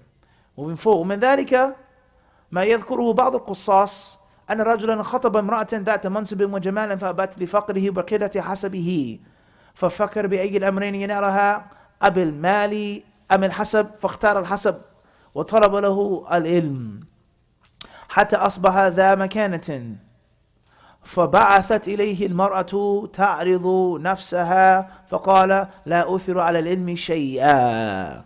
He says there's a story here that a man went to marry a very beautiful woman, a prestigious, high-born woman. But she said, no, because you're poor, you're a peasant. What can I do with you? I don't want to marry you.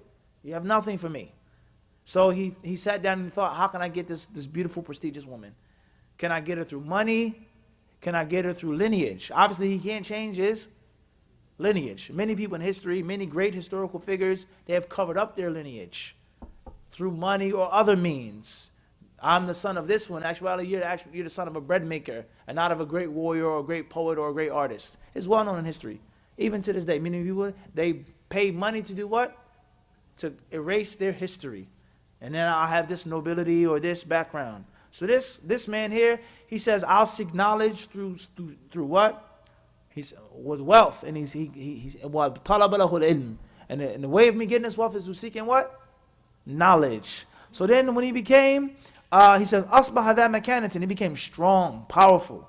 The woman, she sent her soldiers to him. I want to marry you. It's okay now. You're noble now. And the man said, sorry, never mind. He says, I won't give anyone precedence above my what? My first true love, which is what? Which is knowledge. Where are the people like this today? Allahul Musta'an. It also goes to show us how people can seek knowledge for women back what? Back then, let alone today. In which you live in a whole land, no one's knowledgeable, no one can recite. I'm the student of knowledge. So therefore, I want to marry you, marry you, marry you, marry you, marry you. And it's people, they deny this. Astaghfirullah, you can't say that, akhi. This is a reality. This is a what? As we just read. Everybody clear on this? خيرا إن شاء الله. وذلك لأن العلم أرشده إلى تصحيح النية والأعمال الصالحة فدخل في عداد إنما يخشى الله من عباده العلماء فتورع بترك امرأة كان طلب العلم لأجلها أو كان طلب العلم لأجلها إعلاما بصدق قصده وسلامة مأربه ومما قلته في هذا المعنى من الأبيات. He says, in summarizing all of this, this is because knowledge, the knowledge that he obtained, it led him to the direction of correcting his niyyah, of fixing his niyyah. The beauty of knowledge and the power of knowledge, it rectified what was once corrupt. And it led him to righteous actions, and then he was included, bi'idhnillah, in Allah's statement, it is only the ulama from Allah's slaves who truly fear him, subhanahu wa ta'ala. So he left off the woman, was the original purpose of him seeking knowledge, to show the people that he was true and sincere, and that his intentions were pure. Then the author, rahimahullah ta'ala, goes on to quote several different lines of poetry that he himself wrote. Anyone who wishes to read them in Arabic and memorize them can go back to them at his or her own leisure. Bidnillahi subhanahu wa ta'ala. Let's move on. The author then says, فَالْحَذَرَ الْحَذَرَ أَيُّهَا الطَّالِبُ مِنَ الشِّرْكِ فِي النِّيَّةِ فإن الله تعالى يقول كما في الحديث القدسي أنا أغنى الشركاء عن الشرك من عمل عملا أشرك فيه معي غيري تركته وشركه وقد أجمع العارفون على أن استحكام الهلكة إنما يكون إذا خلى الله بين الإنسان ونفسه وعندئذ تتخطفه الشياطين وتتشعب به المسالك وتكون النار أولى به. He says, so beware, beware. Beware, beware. فَالْحَذَرَ الْحَذَرَ. Beware, O you student, from making shirk in your intention. Because Allah says in the Qudsi hadith, I have nothing to do with the partners. I'm in no need of the partners. I'm free from the partners. Anyone who makes an act in which he makes a partner with me, I will abandon him and his shirk. He says, and all of the knowledgeable people, the arifun, This is a Sufi book we're reading. He says, the arifun, the knowledgeable people, he says, they say, أَنَّ اسْتِحْكَامَ الْهَلَكَ. He says, total destruction and absolute loss and ruin is when Allah frees, or when Allah Azza wa Jalla leaves a person to himself. That's when it's total destruction. When Allah is no longer protecting you. When Allah is no longer with you, when Allah is not looking after you, then it's what? Istihkam al-halaka. He says it's absolute what? There's no chance of you winning. Everybody understand this? So Allah says in the hadith, if you make shirk, I will what? Abandon you. Once Allah abandons you, then there is hope for you, success. He says istihkam al-halaka. Not just halaka, but istihkam. It's strong, totally ruined, finished. He then says, and when that happens, the devils will snatch him up. He'll be kidnapped by the demons. And he'll have so many different things that he's fallen into. He won't be focused. He's just ruined. وَتَكُونَ النَّارُ أَوْلَى بِهِ وَلِيَذُ بِاللَّهِ. And the fire will have the most haqq for him. We deserve you more. Come here to us. وَلِيَذُ بِاللَّهِ. When Allah Azza wa Jal abandons you. قال حماد بن سلمة رحمه الله من طلب الحديث لغير الله مكر به. هكذا بالضبط. It says here, Hamad ibn Salama, he said, he who seeks knowledge for other than Allah, makara bihi. The way that it says here with the three fathas, as if Allah will make a plot against him. Makara bihi. And his other version says, mukira bihi. A plot will be made against him. Khairan inshaAllah. وإن الصلاح النية في العلم لأكبر معين عليه كما قال أبو عبد الله الروذباري العلم منقوف على العمل والعمل منقوف على الإخلاص والإخلاص لله يورث الفهم عن الله عز وجل. He says, therefore, having a correct intention is the greatest thing which will help you in seeking knowledge. The greatest, strongest tool is sincere intention. How much you know, how fast you can read, where you come from, who knows you, this and that, that's not the greatest thing. It's sincere, pure intentions. As Abu Abdullah al-Rudhabali said, knowledge is based off, it stops based off of action. It depends on the action. And the action is based off of sincerity. And sincerity for Allah will inherit and bring and cause pure understanding from Allah subhanahu wa ta'ala. وفي سنن الدارمي عن إبراهيم النخعي أنه قال من ابتغى شيء من العلم يبتغي به وجه الله أتاه الله منه ما يكفيه. He says, it states that Ibrahim al-Nakhai said, he who seeks something of knowledge and he's intending the face of Allah, Allah will give him that which will suffice him. Allah will give him that which he needs. And only Allah knows what else Allah will give you. But at least you'll have what? That which is sufficient. He then says, last but not least, تنبيه يستدل بعض الناس على أن العمل يورث العلم دون تعلم بقوله تعالى واتقوا الله ويعلمكم الله. He says some people, they misuse a verse in the Quran. Surah Al-Baqarah, Allah says, fear Allah and Allah will teach you.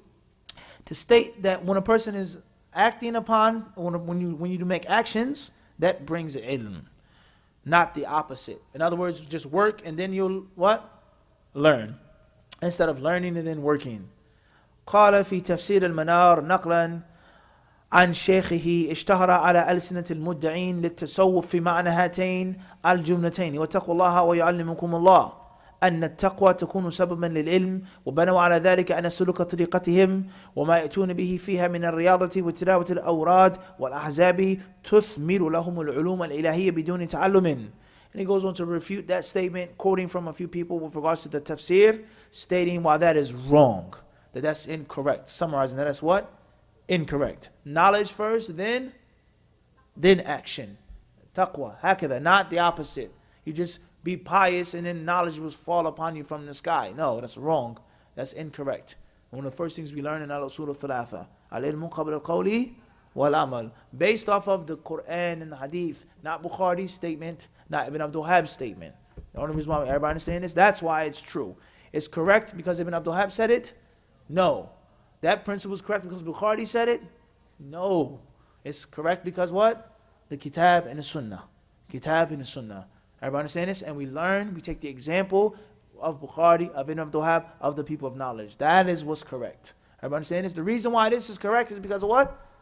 Allah and His Messenger. That's why the principle is right. And the reason why the principle is incorrect because it's against what Allah and His Messenger said. The usage is wrong, let alone if it doesn't even have a proof stating it from the Kitab and the Sunnah. I cannot repeat how important these words are. Our Aqidah is based off of Kitab, Sunnah. Our Ibadah is based off of what? Kitab and Sunnah. Why is this group astray? Why is that wrong? Because of what? Al-Kitabu was Sunnah. Everybody understand this? What is the understanding of the Sahaba except for the Ijma' is based off of the Qiyas is based off of the. We cannot repeat, we cannot say how important it is to constantly have this on your mind. Al-Kitabu was Sunnah, the text, the dalil, that's understood by the Sahaba and the Salaf, that is explained, is laid out, simplified by the ulama. But it's based off of what? And it's not just based off, it's not right just because Imam Bukhari what? Said it. Abadan. Everybody understand this? It's not right just because Shaykh Islam ibn Taymiyyah said it. No. La. It's because of the proofs and the evidences and the argument that was made by Shaykh Islam ibn Taymiyyah based off of the Kitab and Sunnah. That's for any alim. Everybody understand this? Moving forward. The author says, وَهَذَا كَلَامٌ جَيِّد وَيُضَافُ إِلَيْهِ أَيْضًا. And he goes on to say that that's an excellent point. And he refutes that whole entire claim. خير إن شاء الله. العائق الثاني ترك العمل. Bismillah. A new reader, inshallah. Type labats. I'll read it perhaps tomorrow because it's getting late tonight. And we definitely want to finish this chapter, inshallah ta'ala. The author, he says, العائق الثاني ترك العمل. عن أبي برزة الأسلمي قال رسول الله صلى الله عليه وسلم لا تزول قدم عبد يوم القيامة حتى يسأل عن عمره فيما أفناه وعن علمه فيما فعل فيه به وعن ماله من أين اكتسبه وفيما أنفقه وعن جسمه فيما أبلاه. Abu Barza al-Aslami radiallahu anhu narrated the Prophet ﷺ said, on the day of judgment, the feet of the son of Adam will not be removed. He'll be standing. He'll be responsible until he's asked about how he spent his life. What he did, how he implemented his knowledge, how he earned his money, how he spent his money, and how he ruined his body. Did you ruin your body in Allah's cause? Or did you ruin it in other than that? Ablahu. Your body becomes dry. You dry out your body in what? Cause of Allah or other than that? You'll be asked about this. Everybody clear on this? You'll be what? You'll be asked about this. How you spent your body. You have muscles. You have a brain. You have eyes, ears, tongue, heart. What did you do with it? Where did you earn your money? Where did you spend it? You learned, but did you act upon it? Everybody understand this? So the author is using this hadith to show the point of the severe danger of learning and not implementing. The severe danger of learning and what? Not implementing. And the proof is taken from this hadith. So everything of the kalam of this one, of that one, of fulan is going to be based off of what, Hishan? This hadith. This is the asal. Allah on the Quranic ayat. Everybody understand this? And not the opposite. It's dangerous to learn and implement because fulan said. Fahim that? Amla? We understand this or not? Everyone's statement is understood in light of this hadith, the kalam of Muhammad alayhi salatu wasalam. وأخرج الخطيب نحوه وفيه وعن علمه ماذا عمل فيه أو فيه وفيه عن أبي الدرداء رضي الله عنه أنه قال لا تكون عالما حتى تكون متعلما ولا تكون بالعلم عالما حتى تكون به عاملا. Al-Khatib is also mentioned in his book. What book? اقتضاء العلم العمل. Added to your list of books to read, to study of the adab of talab al-ilm. اقتضاء العلم العمل. He says, Abu Darda said, you cannot be an alim, can't be learned until you learn, until you study. You can't be a master until you're a what? An apprentice. He says, you cannot be learned of knowledge, an alim, until you act upon it. وفيه عن علي رضي الله عنه أنه قال هتف العلم بالعمل فنجابه إلى ارتحلا. Ali رضي الله عنه said that knowledge, listen to this. What do we call a phone in today's time? A what? In Arabic. Hatif, Jawal, Sayyar, etc. They call it a hatif. The verb says hatafa. Calling out from what? You. Hatafa bihi. Hatafahu. Everybody understand this? He did what? Called out to him. That's where the word for phone comes from today. Everybody understand this? You understand it or not? So this Athar, Ali radiallahu anhu said that knowledge does what? Calls out for what? Who? Action. Where are you at? I'm looking for you. Everybody understand this? He says if he finds it, then he'll come. It'll come. And if not, then the knowledge will what? Everybody understand this? I came to your hotel room. I called you. You didn't pick up the phone, so I left. Look at how beautiful this speech is. Knowledge wants what? Action. If the action isn't there, then the knowledge, it won't what? It won't remain. Everybody understand this? وعن الفضيل بن عياض أنه قال لا يزال العالم جاهلا بما علم حتى يعمل به فإذا عمل به كان عالما. Fudayl ibn Iyadh rahimahullah, he said لا يزال, listen to this, how deep this is. Fudayl ibn Iyadh, he says that the alim, the learned man, the scholar, will be a jahil. He'll continue to be an ignoramus until he acts upon what he has learned. And this goes to show you someone can have information and facts and at the same time be what? Jahil, waliyadhu billah.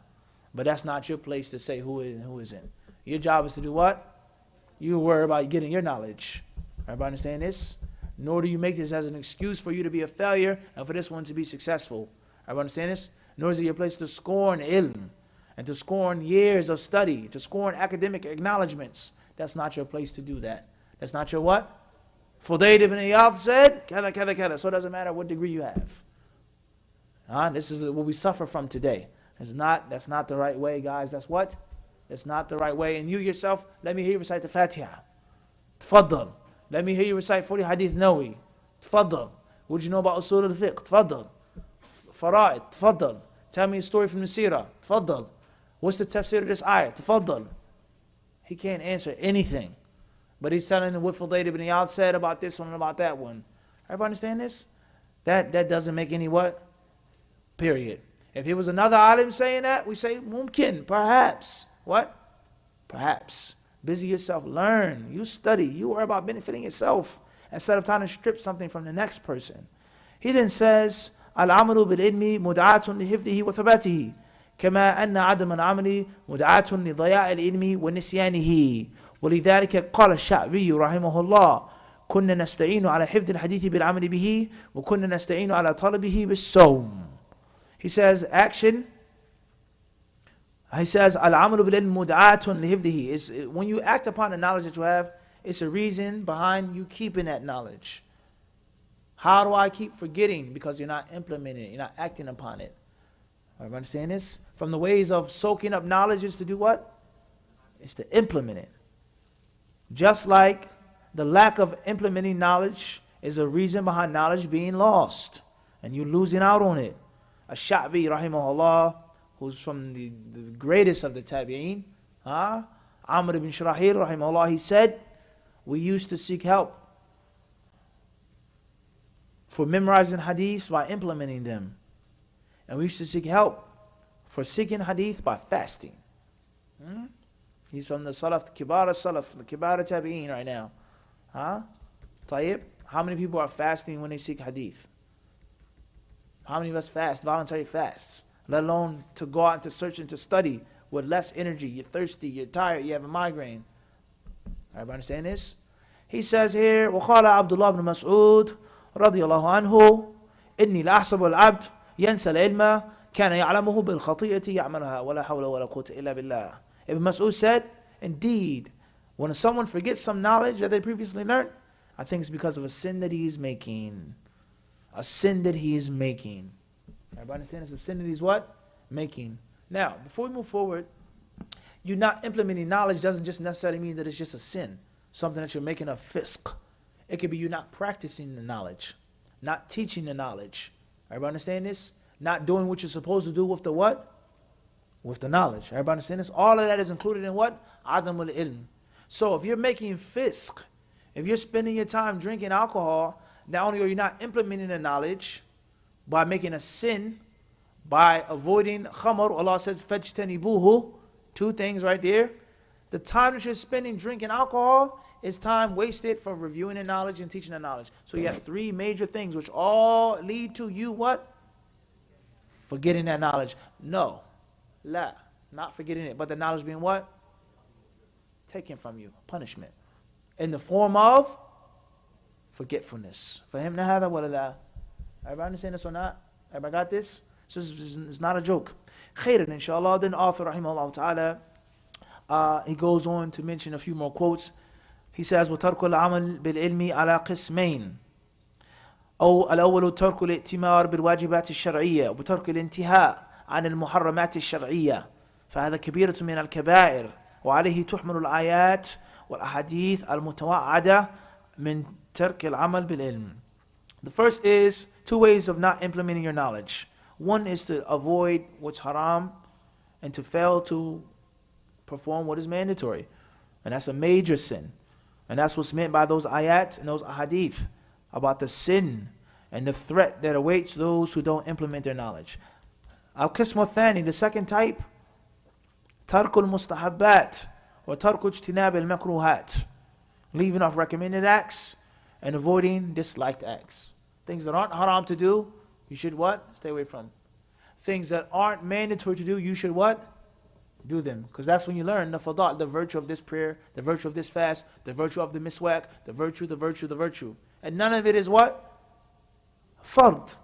What's the point of learning all those hadiths in Sahih Muslim, all those extra acts, and you never ever what? Do any of them. Everybody understand this? Khairan inshallah. Moving forward, the author he then says, he mentions a few more quotes. Maybe we'll mention Ibn al-Jawzi's quote at the end of the chapter. قال ابن الجوزي رحمه الله والمسكين كل المسكين من ضاع عمره في علم لم يعمل به ففاته لذات الدنيا وخيرات الآخرة فقدم مفلسا مع قوة الحجة عليه. انت كلامه لا إله إلا الله. His kalam يكتب بماء العينين. It could be written with the tears from your eyes. How valuable it is. Everybody understand this? If you had to make ink from your tears in your eyes, it wouldn't be a waste. Ibn al-Jawzi, he said, and we said before many classes, many lectures, the importance of, or the virtue of Ibn al-Jawzi. Last year at the Sanahar conference, we did a biography on Ibn al-Jawzi, and we mentioned many of his books, Sayyid al-Khatir, a very important book for the student of knowledge to read, and many other beautiful books that he wrote. Not saying that everything Ibn al-Jawzi wrote was correct and is free from error, just like any other alim. Everybody understand this? So, هناك موضوعات, هناك قصص ومنامات وأشياء تحضر. هناك أشياء في بعض الصفات. هناك بعض الزلات كغيره. Allah yarhamu. Ibn al-Jawzi rahimahullah, he said, listen to this speech right here. La ilaha, it just makes you sad if you just really think about this now. He said, al-miskin. He says the poor one. The total loser. That's what this meant by here. Kull al-miskin. The total absolute loser is the one who wastes his life learning knowledge that he doesn't implement. Learning something that he himself doesn't benefit from. Why is he such a great loser? Why is he so poor? Because two things took place. Or one thing happened and another one happened. One, he missed out on the pleasures of the dunya. He was seeking knowledge, learning, sacrificing, suffering. He didn't get this, he didn't buy this, he didn't go here, he didn't get married, he suffered. I was in Egypt with no food, with this, all of these things. He suffered to get this ilm. So he left out, or he missed out on what? Dunya. You're in Egypt, studying with no food, barely eating meat, vegetables, soggy rice. And your brother's in Canada, he just graduated from law school. Correct? And your family like, won't you go to law school? Why are you overseas seeking knowledge? This is not the case. Many of your parents you have to fight with to go to Medina. Wallahi, my brothers like this. They had to fight with their parents, literally, to let them go to Medina. My mother's a doctor, my father's a doctor, my uncle's a doctor, my aunt is a dentist, everybody's successful, worldly. And you're seeking knowledge, suffering, starving. So you're missing out on those what? Those that. Everybody understand this? Social media nowadays was different back then. They send you a picture of the feast that we had. You missed out. You're in Medina. You're eating fool and bread. Or not even that. Fool is like steak when you're hungry. No doubt.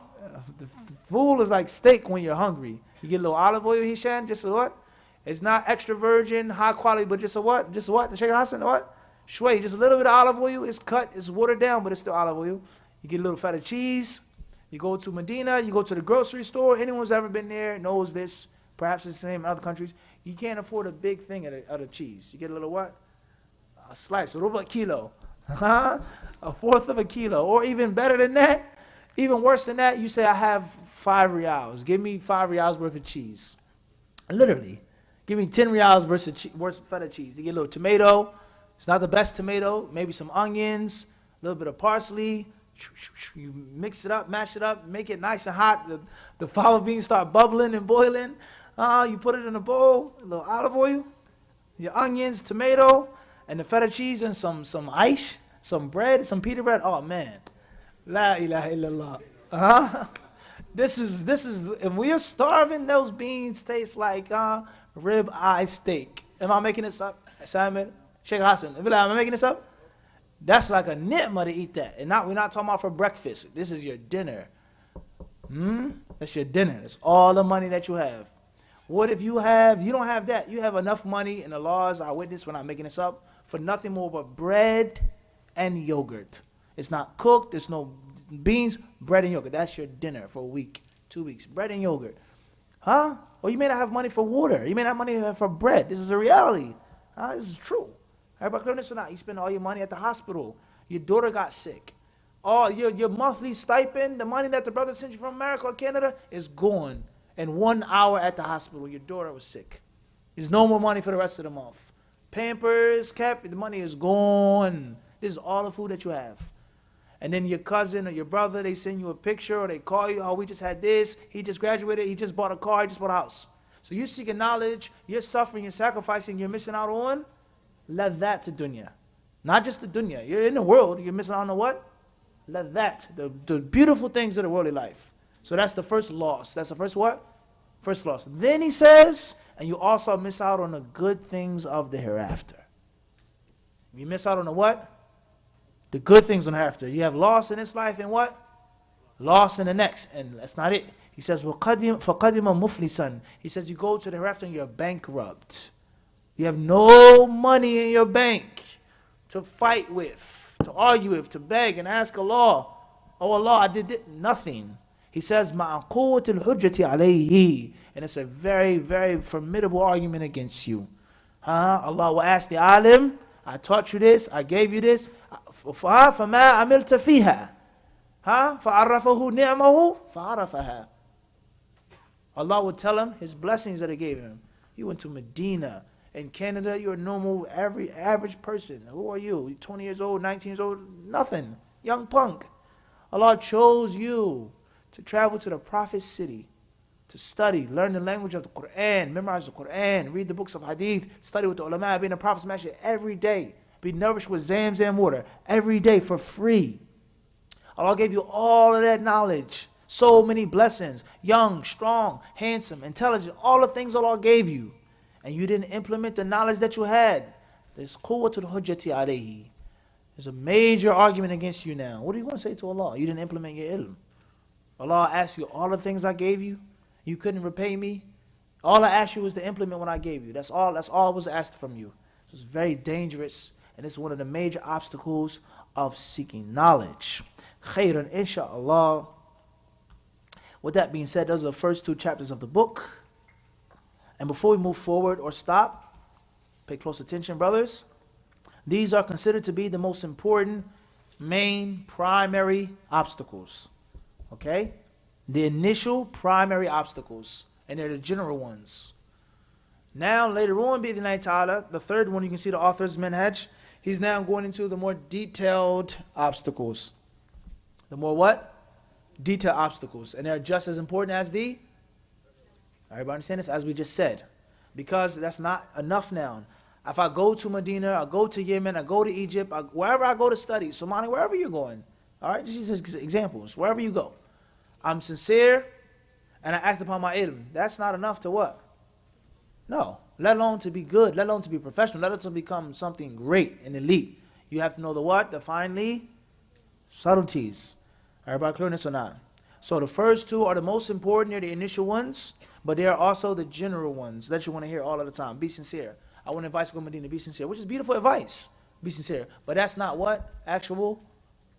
Everybody understand this? Detailed.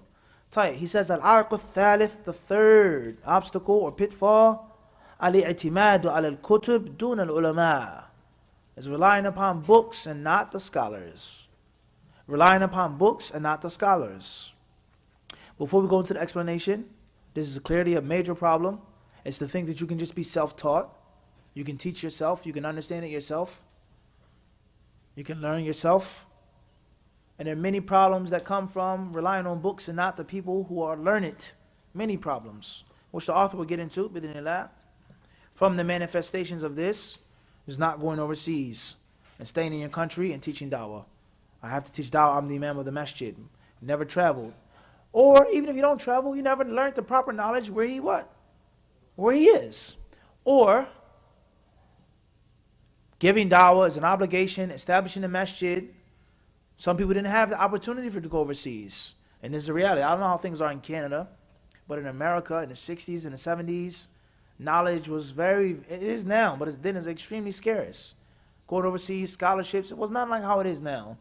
It was nothing like how it is now. The detailed, refined way of ilm and people that are Americans, naturally Americans, speaking Arabic fully, reading books, graduating, this, that. It wasn't like that back then. Many of the leaders, they were leaders by default. They were leaders from Jahiliyyah, a gang war leader. He was the toughest person in the neighborhood. He had the most money. He was the smoothest speaking. He could fight the best. He was a natural, charismatic leader. He never was properly trained to be an imam of a community. Everybody understand this? In which he has to deal with men, women, children. This problem, this issue, forget khutbah, class, salah, reciting the Quran. I'm talking about major social issues. He was never trained to deal with any of these things. The Islamic training, nor the secular training. Everybody understand this? What is his sin? In 1960 or 65 or 70, was he supposed to say, I can't be the imam, I can't teach because I didn't study with ulama, I just read it in a book? He can't say that. He didn't have the option to travel. But it's 2018 now. It's time to do what now? Relinquish it. Alhamdulillah, it's yours now. You're from the community. I know your father. You come from good stock. You went overseas. You lead the salah. You teach the classes. You do the khutbahs. I had to do it because I didn't have any choice. This is by default. Well, I can't even speak Arabic, and you're holding full-blown conversations in Arabic. Reading books that I can't even imagine. Memorizing stuff I can't even read. How is it even permissible and possible for me to keep the power and to banish you and run you away and chase you away? This is the state of many, many masjids in the United States. Canada, I don't know. I don't have that much experience here. And I'm not going to speak about that which I don't know about. But my country, this is a major reality. And then it becomes even worse when you come back from overseas, Adam. You studied, you learned, and you look at me like nothing. You disrespect me, call me by my first name. You don't have no respect. I'm old enough to be your father or grandfather. I was literally fighting in the streets to establish a masjid, to get away the drug dealers and the prostitutes and to clean up the neighborhood and to establish Islam and to get the people in the school not to disrespect Muslims, pull off a girl's khimar, to celebrate the Eid, not to make fun of Muslims in public. We had to literally fight for this, literally. It's not figurative. Actually, I'm talking about fighting, violence had to be shown for there to be a basic amount of respect for the Muslims. For you to wear niqab and walk down the street and no one say anything to you. You come back from overseas, you know 10 times more than me. You don't say, Jazakallah khairan, ya Sheikh. May Allah bless you for your efforts. May Allah reward you. I'm here on my summer break. You know, if there's anything you need me to help you out with, any classes, here's my number, Sheikh. Not imposing, but say, anything you want me to do, I'm at your service. No respect, no acknowledgement, rather disrespect. He's a deviant, you're ignorant, stupid, old. أجهل من حمار أهله مبتدئ ضال مضل. You start cursing him and just totally berating him. That's your poor akhlaq, even though you have the knowledge or some knowledge. But then comes Asad. Asad graduated later than you, 10 years later, 5 years later. Asad's akhlaq are beautiful. He has respect, he's humble, he respects his elders, he's willing to teach, he's not asking for anything. But me as the old 60-year-old imam, 70-year-old imam, I'm looking at Asad through the scope of who? Adam. He had a long beard and what? You have a long beard. Everybody understand this? He had a short thobe and what? You had a short thobe. He graduated from Medina and you what? He said he was Salafi and you said you what? So I'm going to treat Asad the same way. And now who suffers? Who suffers now? The community. The community suffers because of your poor and terrible akhlaq and your lack of respect. And you not realizing that this imam did not have the opportunity that what? You had. Everybody understand this? And then the whole masjid remains upon ignorance, misguidance, no knowledge, and then it gets the stamp. Masjid Ahlul Bid'ah, they don't want the dawah, move forward. Masjid after masjid, and this is exactly what has happened in most masjids, especially in the East Coast. This is exactly what happened. You can't go there, you can't teach there, then it's 20 years later. It's 20 years later. Salmon comes back, 25 years later. I'm older now, I have cancer. My children are grown. I had this affliction. My son died. My wife died. My pride, my arrogance, my venom is not like how it was 10 years ago, 20 years ago. I've humbled myself now. And things have really changed in the dunya. Salmon came back with character even more beautiful than Asad. And his knowledge was 10 times more than Asad's knowledge. Everybody understand this? So now I say what to you, Salmon? What do I do now? I say what? Say, tafaddal. This is your masjid. Teach whatever you want to teach. You got it. Open, green light. But Adam comes back on the scene and he starts doing what against Samir? Warning against him. Why are you going to that masjid? He's a mubtadi'. He doesn't want the haqq. He doesn't want the ilm. He doesn't want the ulama. He doesn't want the salafiyah. Everybody understand this? And then there's a big, gigantic mess in which the average layman Muslim is the victim. The average layman Muslim is the what? The victim. This is a reality in history. So it goes to show you that you have to understand what Allah has blessed you with. Everyone did not have the ability to go overseas and study with the ulama and sit and learn. Everybody understand this? So you have to know what Allah has given you, and it should humble you and make you more appreciative. And also, it's not just the brother that's two or this. No. We have fear among everybody. The older imam that was the imam by default in 2018, what does he must now have to do? What does he have to do? He has to realize that things are different now. And you can't just be an imam talking off of emotion. It's not the 70s no more. Those days are gone. They're over. They're finished. As we said, there's a new what? A new sheriff that's in town. Everybody understand this? And it's upon you to understand that. And there's no disrespect. You work together. He put in the work. He established the community. He's a leader. He's an old man with experience. And you're the young, sharp, whippy kid that has all the knowledge, that can speak, that knows the rulings. And you work together. And then bi'idhnillahi ta'ala, you're the imam of the masjid. You teach the class at the masjid. He's not going to relinquish all the power immediately. It's hard. It's difficult. His ego is a reality, but you have your foot in the door. Is he stopping you from teaching? Is he putting a condition? Teach whatever you want to teach. One day, and perhaps I'll leave you with this, with tonight. We're sitting in the house of Sheikh Abdul Wahab al-Aqid in Medina. It was maybe every Wednesday, or I think it was once a month rather. Maybe the last Wednesday in a month. It was many years ago. He would open up his door and he would have a majlis for the Western brothers, whether they're from America, Canada, UK. And also a couple brothers that were from Saudi or Sudan, they would come in as well and they would talk. So the books that the Sheikh were teaching, or the book that they teaching was Jami' Bayan Ilm Fadlihi, Ibn Abdul Barr. The people read the book to him, he would make the ta'liqat, we would all sit in his house. Sometimes he would offer dinner and tea, sometimes just tea and dates. So if you came early, you got a chance to sit and talk with the Sheikh and actually have personal conversation with him, let alone ask questions, so on and so forth. So one day, he was talking about dawah, about etiquettes, the proper way, the improper way, avoiding this, so on and so forth. And he mentioned the story of some Sudani students, people that were from Sudan. Obviously, anyone who knows anything about Sudan, he knows that the country, like many other countries, is full of Sufis, riddled with Sufis. Well known, it's well known, strong hub of Sufism in Sudan, well known.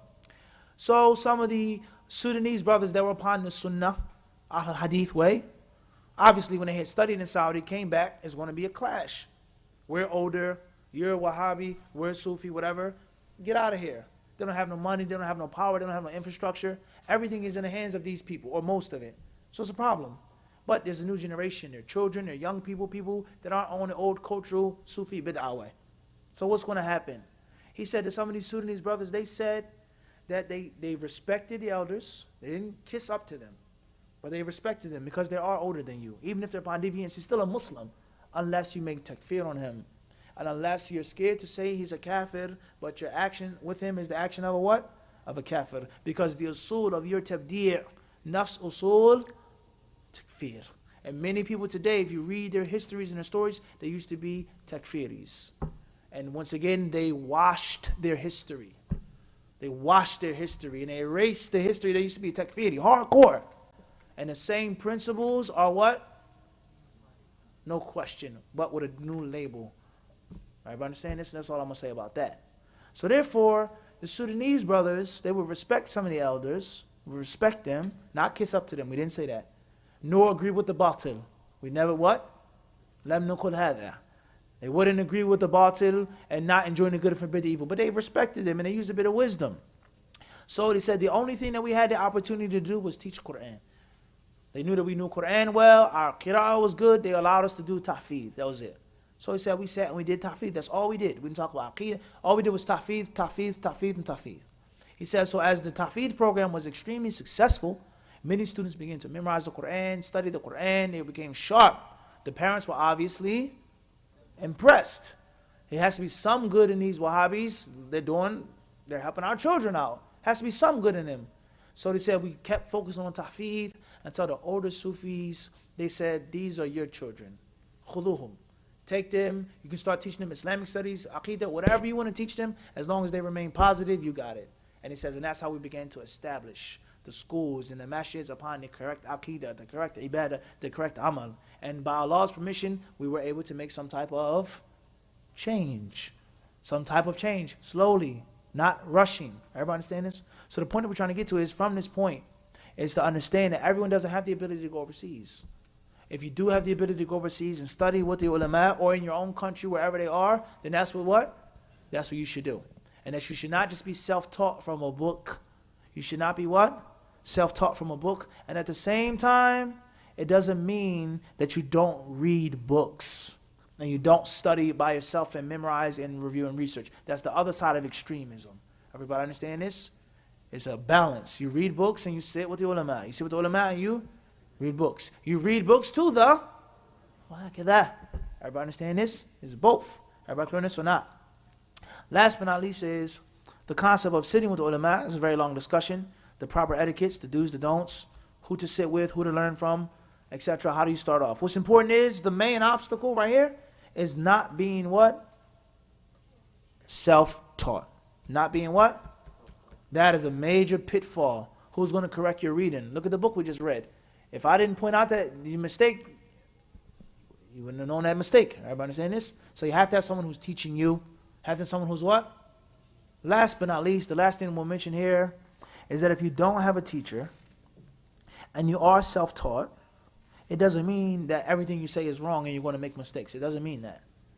You may be smarter than the person who actually sat with ulama. This is the reality of life. You may be better than him. It's the reality. You may have been more sincere. You may have read 10 times more when he was sleeping. You may ممكن قد حصلت أكثر مما حصل هو. Your memory may be stronger. So it doesn't necessarily mean that the Sahafi is automatically going to be a mukhti. La yalzam. But in most cases, that's how it's going to be. Everybody understand this? Also, know your place. Know your what? Know your place. I'm self-taught. I didn't study. I was not taught and trained properly. So therefore, someone who was taught and trained properly, I'm going to show respect to him and precedence to him. Everybody understand this? So as you can see briefly, is that we have extremism on the right and on the left. We have extremism. Don't read any books, just sit with the ulama. Don't sit with the ulama, just what? No. It's both wrong. There's a balance in the middle. And the author is not pointing to the right side of extremism, nor to the left. Everybody clear on this or not? The clear purpose of that, the dalil for that is, you say, how do you know that? Is the author himself wrote a to be read. To be what? So that can't be the maqsood of the author. Fahimna, that's common what? Sense. Khairan, inshallah ta'ala, just like we said with regards to what the Salaf said and the ulama of the past said, not answering questions, not speaking, not giving fatwa, so on and so forth. That's one statement. What did the brother say, Samir? He said Abu Sufyan al-Thawri. Not Sufyan al-Thawri, Abu Sufyan al-Thawri. Huh? So that statement right there, don't do any classes. I come back to Canada, I'm not going to do no classes because Abu Sufyan al-Thawri said. Wallah, I'm not making this up, it's not a joke. Brother said Abu Sufyan al-Thawri. Huh? Don't do anything for you, or is that the proper understanding of Sufyan al-Thawri's speech? That can't be the proper understanding of Sufyan al-Thawri's speech. Why? Because you in Canada know about Abu Sufyan al-Thawri. In other words, if he himself wasn't a scholar and a teacher and a writer and author, you wouldn't have what? So that's not the maqsood, aslan. فهمنا هذا فضلا عن كونه غير حجة. فضلا عن هذا. أنت عرفت؟ فضلا عن كلامه يقبل ويرد. ها؟ فضلا عن هذا. لكن من الفهم الصحيح والمحمل الحسن الصحيح أنه لم يقصد هذا. فهمتم؟ وعلى هذا فقس في أي مسألة من المسائل المتنازع فيها في هذا العصر وفي هذا المكان. مهم جدا يا إخوان. We will stop here and بإذن الله continue and finish tomorrow night. Hopefully we will start a little earlier if it's possible, maybe before Isha, and بإذن الله finish the book or come close to finishing the book. The way we can wrap up on Wednesday, and if not, then we'll do it on Tuesday and Wednesday as well. By the permission of Allah subhanahu wa ta'ala, we'll stop here. Briefly, if anyone has any questions about the class or about the book or just general questions, then we'll try to entertain some of them now, briefly. Bi'idhnillahi subhanahu wa ta'ala. Anyone who wishes to leave, it's late, you have to work tomorrow, you have to go to sleep, you have to eat, you can leave, there's no problem. La aib, there's no mushkila, I'm not going to get upset at you, no problem if it is late, okay? It's late, it's almost 10 o'clock. No problem if you wish to leave. Khairan inshallah. Are there any questions? Fadl Adam.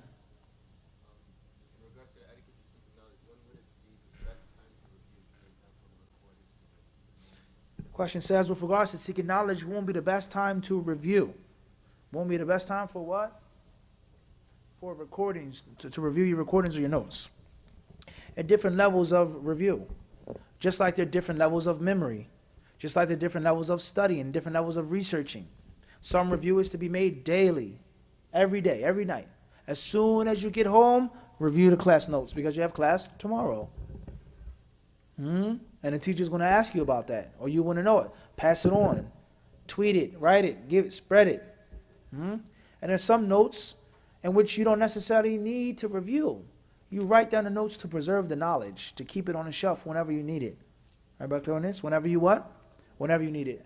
And there's certain things that you only need to review for an exam, for an evaluation. There may be certain things that you don't necessarily need. You don't necessarily what? Need. But it's a part of an evaluation process to become certified. Everybody clear on this? It's different times, different types. What's important is you have to have a balance between study time and review time. 50-50, 60-40, that's going to depend on you. Everybody clear on this or not? That depends on what? On you. And also depends on how strong your memory is. If your memory is really strong and really good, obviously you don't have to review as much. That's one way of looking at it. Another way of looking at it is you have a good, strong memory. The more you practice, it only makes you better. And the best masters of any art are those who practice the most and the hardest. They practice the most and the what? And the hardest. They rehearse. They practice. Their way is a polished, finely sharpened sword that's already been forged. And then it's polished, it's sharpened, it's signed. It's a work of art. And it's also a dangerous instrument of killing. Everybody understand this? Practice, review. Nurun ala nur. Light upon light. You get better and better and better and better. Keep teaching, keep reviewing until the knowledge becomes impossible to forget. And Allah knows best. Fadal, Omar.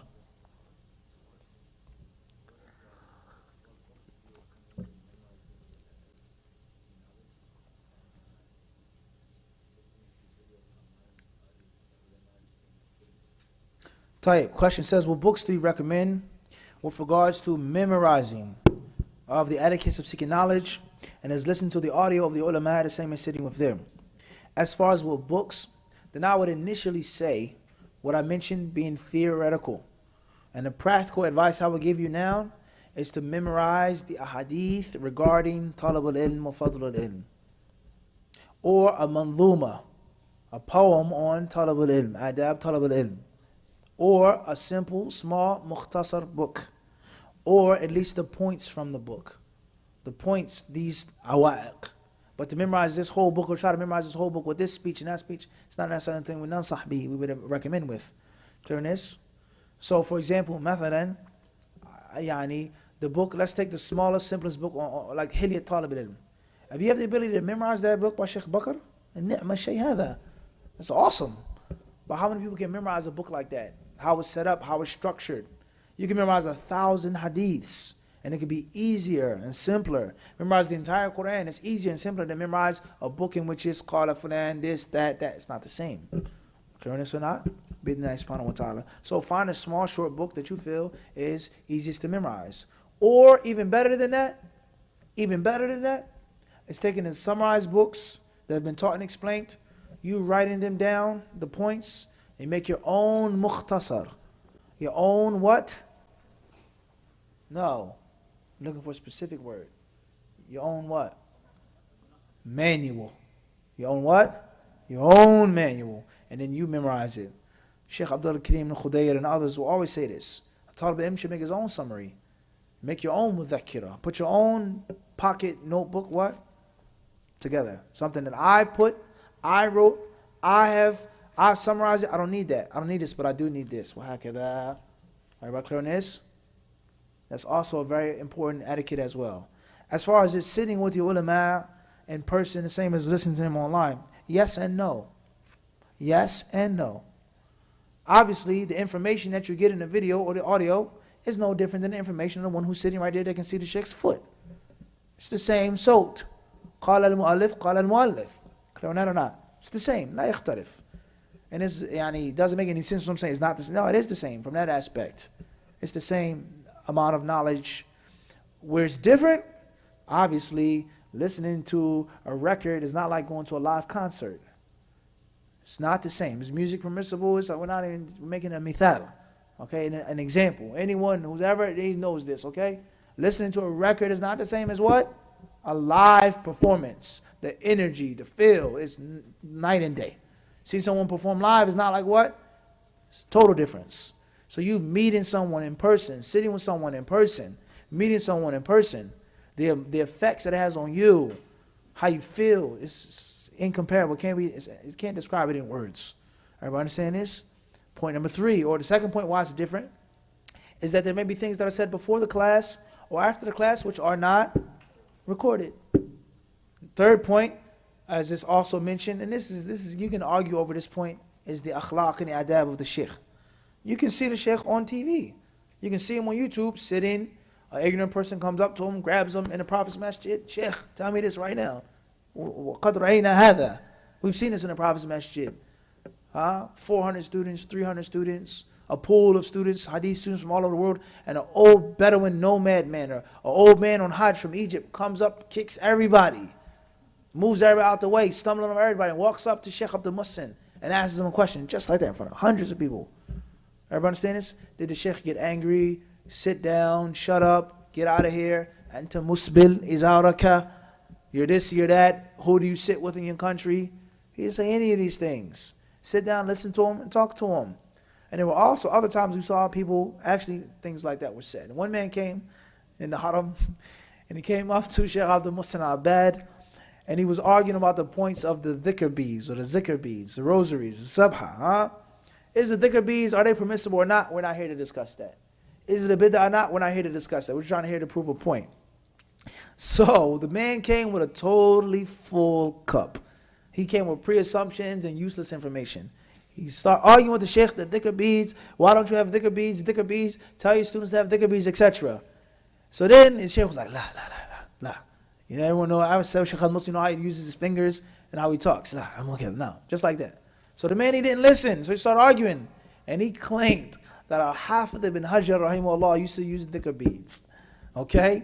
Did he or did he not? That's what he said. Hafidh ibn Hajar used to use sabha. Sheikh Abdul Muslim, yes, says, Hafidh ibn Hajar used to use dhikr beads. He said, Naam. He said, Uskut, uskut. He didn't tell him, shut up, be quiet. Don't talk anymore. Everybody understand this? So that's something that may not be on the tape. And you learn how the alim deals with a jahil, and how the alim deals with another jahil. He's jahil too, but he has a what? Fuqah. It's a different story now. You're coming, debating, and thinking you're a scholar. Okay, it's a different story. It's not the same as the one who just doesn't know. He's jahil. He came on Hajj on a boat. He doesn't know. His first time on an elevator. Wallah, we've seen people scared of elevators. First time they've ever been on an elevator in their lives. They don't know nothing. It's not the same as someone's coming to argue or wishes to show his muscles, like many people they do. Yeah, Sheikh, kada and kada and kada. They stick out their chests. That's a part of the full cup ideology as well. Huh? No, don't come like that. So certain things you can't get on a recording. Clear on that? Let alone the fact that you are privileged to certain things being with the Sheikh. You see how he walks. Not saying that his walk is a hujjah, because that's extreme as well. I won't drink. Some brothers, wallahi, in Philadelphia, years ago, when they heard there was a scholar in Medina that never drank cold water. They didn't know why he didn't drink cold water, whether it's a health reason, Quran. They said, Sheikh Fulan doesn't drink cold water, I'm not going to drink cold water anymore. And these brothers that were abusing their wives, beating their wives to a pulp. But Sheikh Fulan doesn't drink, mad bad it. So I'm going to what? For him to him. The Sheikh's walk, his talk is not a hujjah, but it is a role model. And sometimes you need someone in person to be your what? Role model. So sometimes sitting with the ulama and listening to the recording is the what? Same. Sometimes listening to the ulama and listening to the recording is totally different. And sometimes not absolutely totally different, but it's naqas. You just lose out on it. But it doesn't mean, and this is extreme as well, that you can't benefit from the recordings of the people of knowledge. How many tapes of Sheikh al-Albani have I personally listened to? I never met Sheikh al-Albani. He died when I was in high school. I was in the 9th grade when he passed away. But from the aspect of his ilm, his legacy, his thought, his debates and arguments, I feel like I've benefited from him as the one who's sitting on the sofa drinking tea with him. And how many people who lived in Jordan that never truly benefited what? From Sheikh al-Albani. Or Sheikh Ibn Uthaymeen. How many books did he explain in the tapes? Alhamdulillah, we listen to them. Benefit from him. Huh? I never met Sheikh Ibn Uthaymeen or Ibn Baz or many other scholars. So you can benefit from tapes. You can. There's no more tapes. I'm a bit old-fashioned, sorry. In my day, when I first started, it was actual what? Tapes. You had a pencil. If it ripped, you taped it back up. There was no 200 gigs on an iPad. Unlimited power, huh? There was no unlimited power back then. Lie. You can download whatever you want. High-speed internet, live stream. It was none of that back then. You had to go to the tape store. You had to spend money. And you had to buy a big, heavy, cumbersome box of tapes. Take it back to your apartment, put it in the radio, and listen to it. There were MP3s, things like this, but it wasn't like, you know, it was like a luxury. It was like a what? It's a luxury to have internet. You had to go out and call your family at a call cabin. It's a reality. And wallahi, those tapes that we listen to, only Allah knows how much knowledge we benefited from those tapes. Mallahu bihi alim. So what's important is that you work hard and that you're diligent and you use whatever you can. If you benefit from Shaykh Ibn Uthaymeen's sharh of al-Aqidah al-Wasitiyah, khalas, alhamdulillah. If you have the ability to study dirasa nidhamiyah, formal study in which is a classroom, then that's what you should do as well. And most importantly is to do this and to do that. Even when you're in Medina, you study with Sheikh Abdul Muhsin, you go home to your apartment and you listen to the tape of Albani. You listen and you benefit in person. You mix. You study in the library, you sit with ulama, you read, you listen to other scholars, other classes. It's a combined arms element. And it isn't just one way and one thing. La abadan. Clear on this? Wallahu alam. If there are any other questions, if there aren't any questions, we will stop here. Jazakumullahu khairan. Allah Azza wa Jalla surely knows best. Thank you very much. Alhamdulillahi Rabbil Alameen.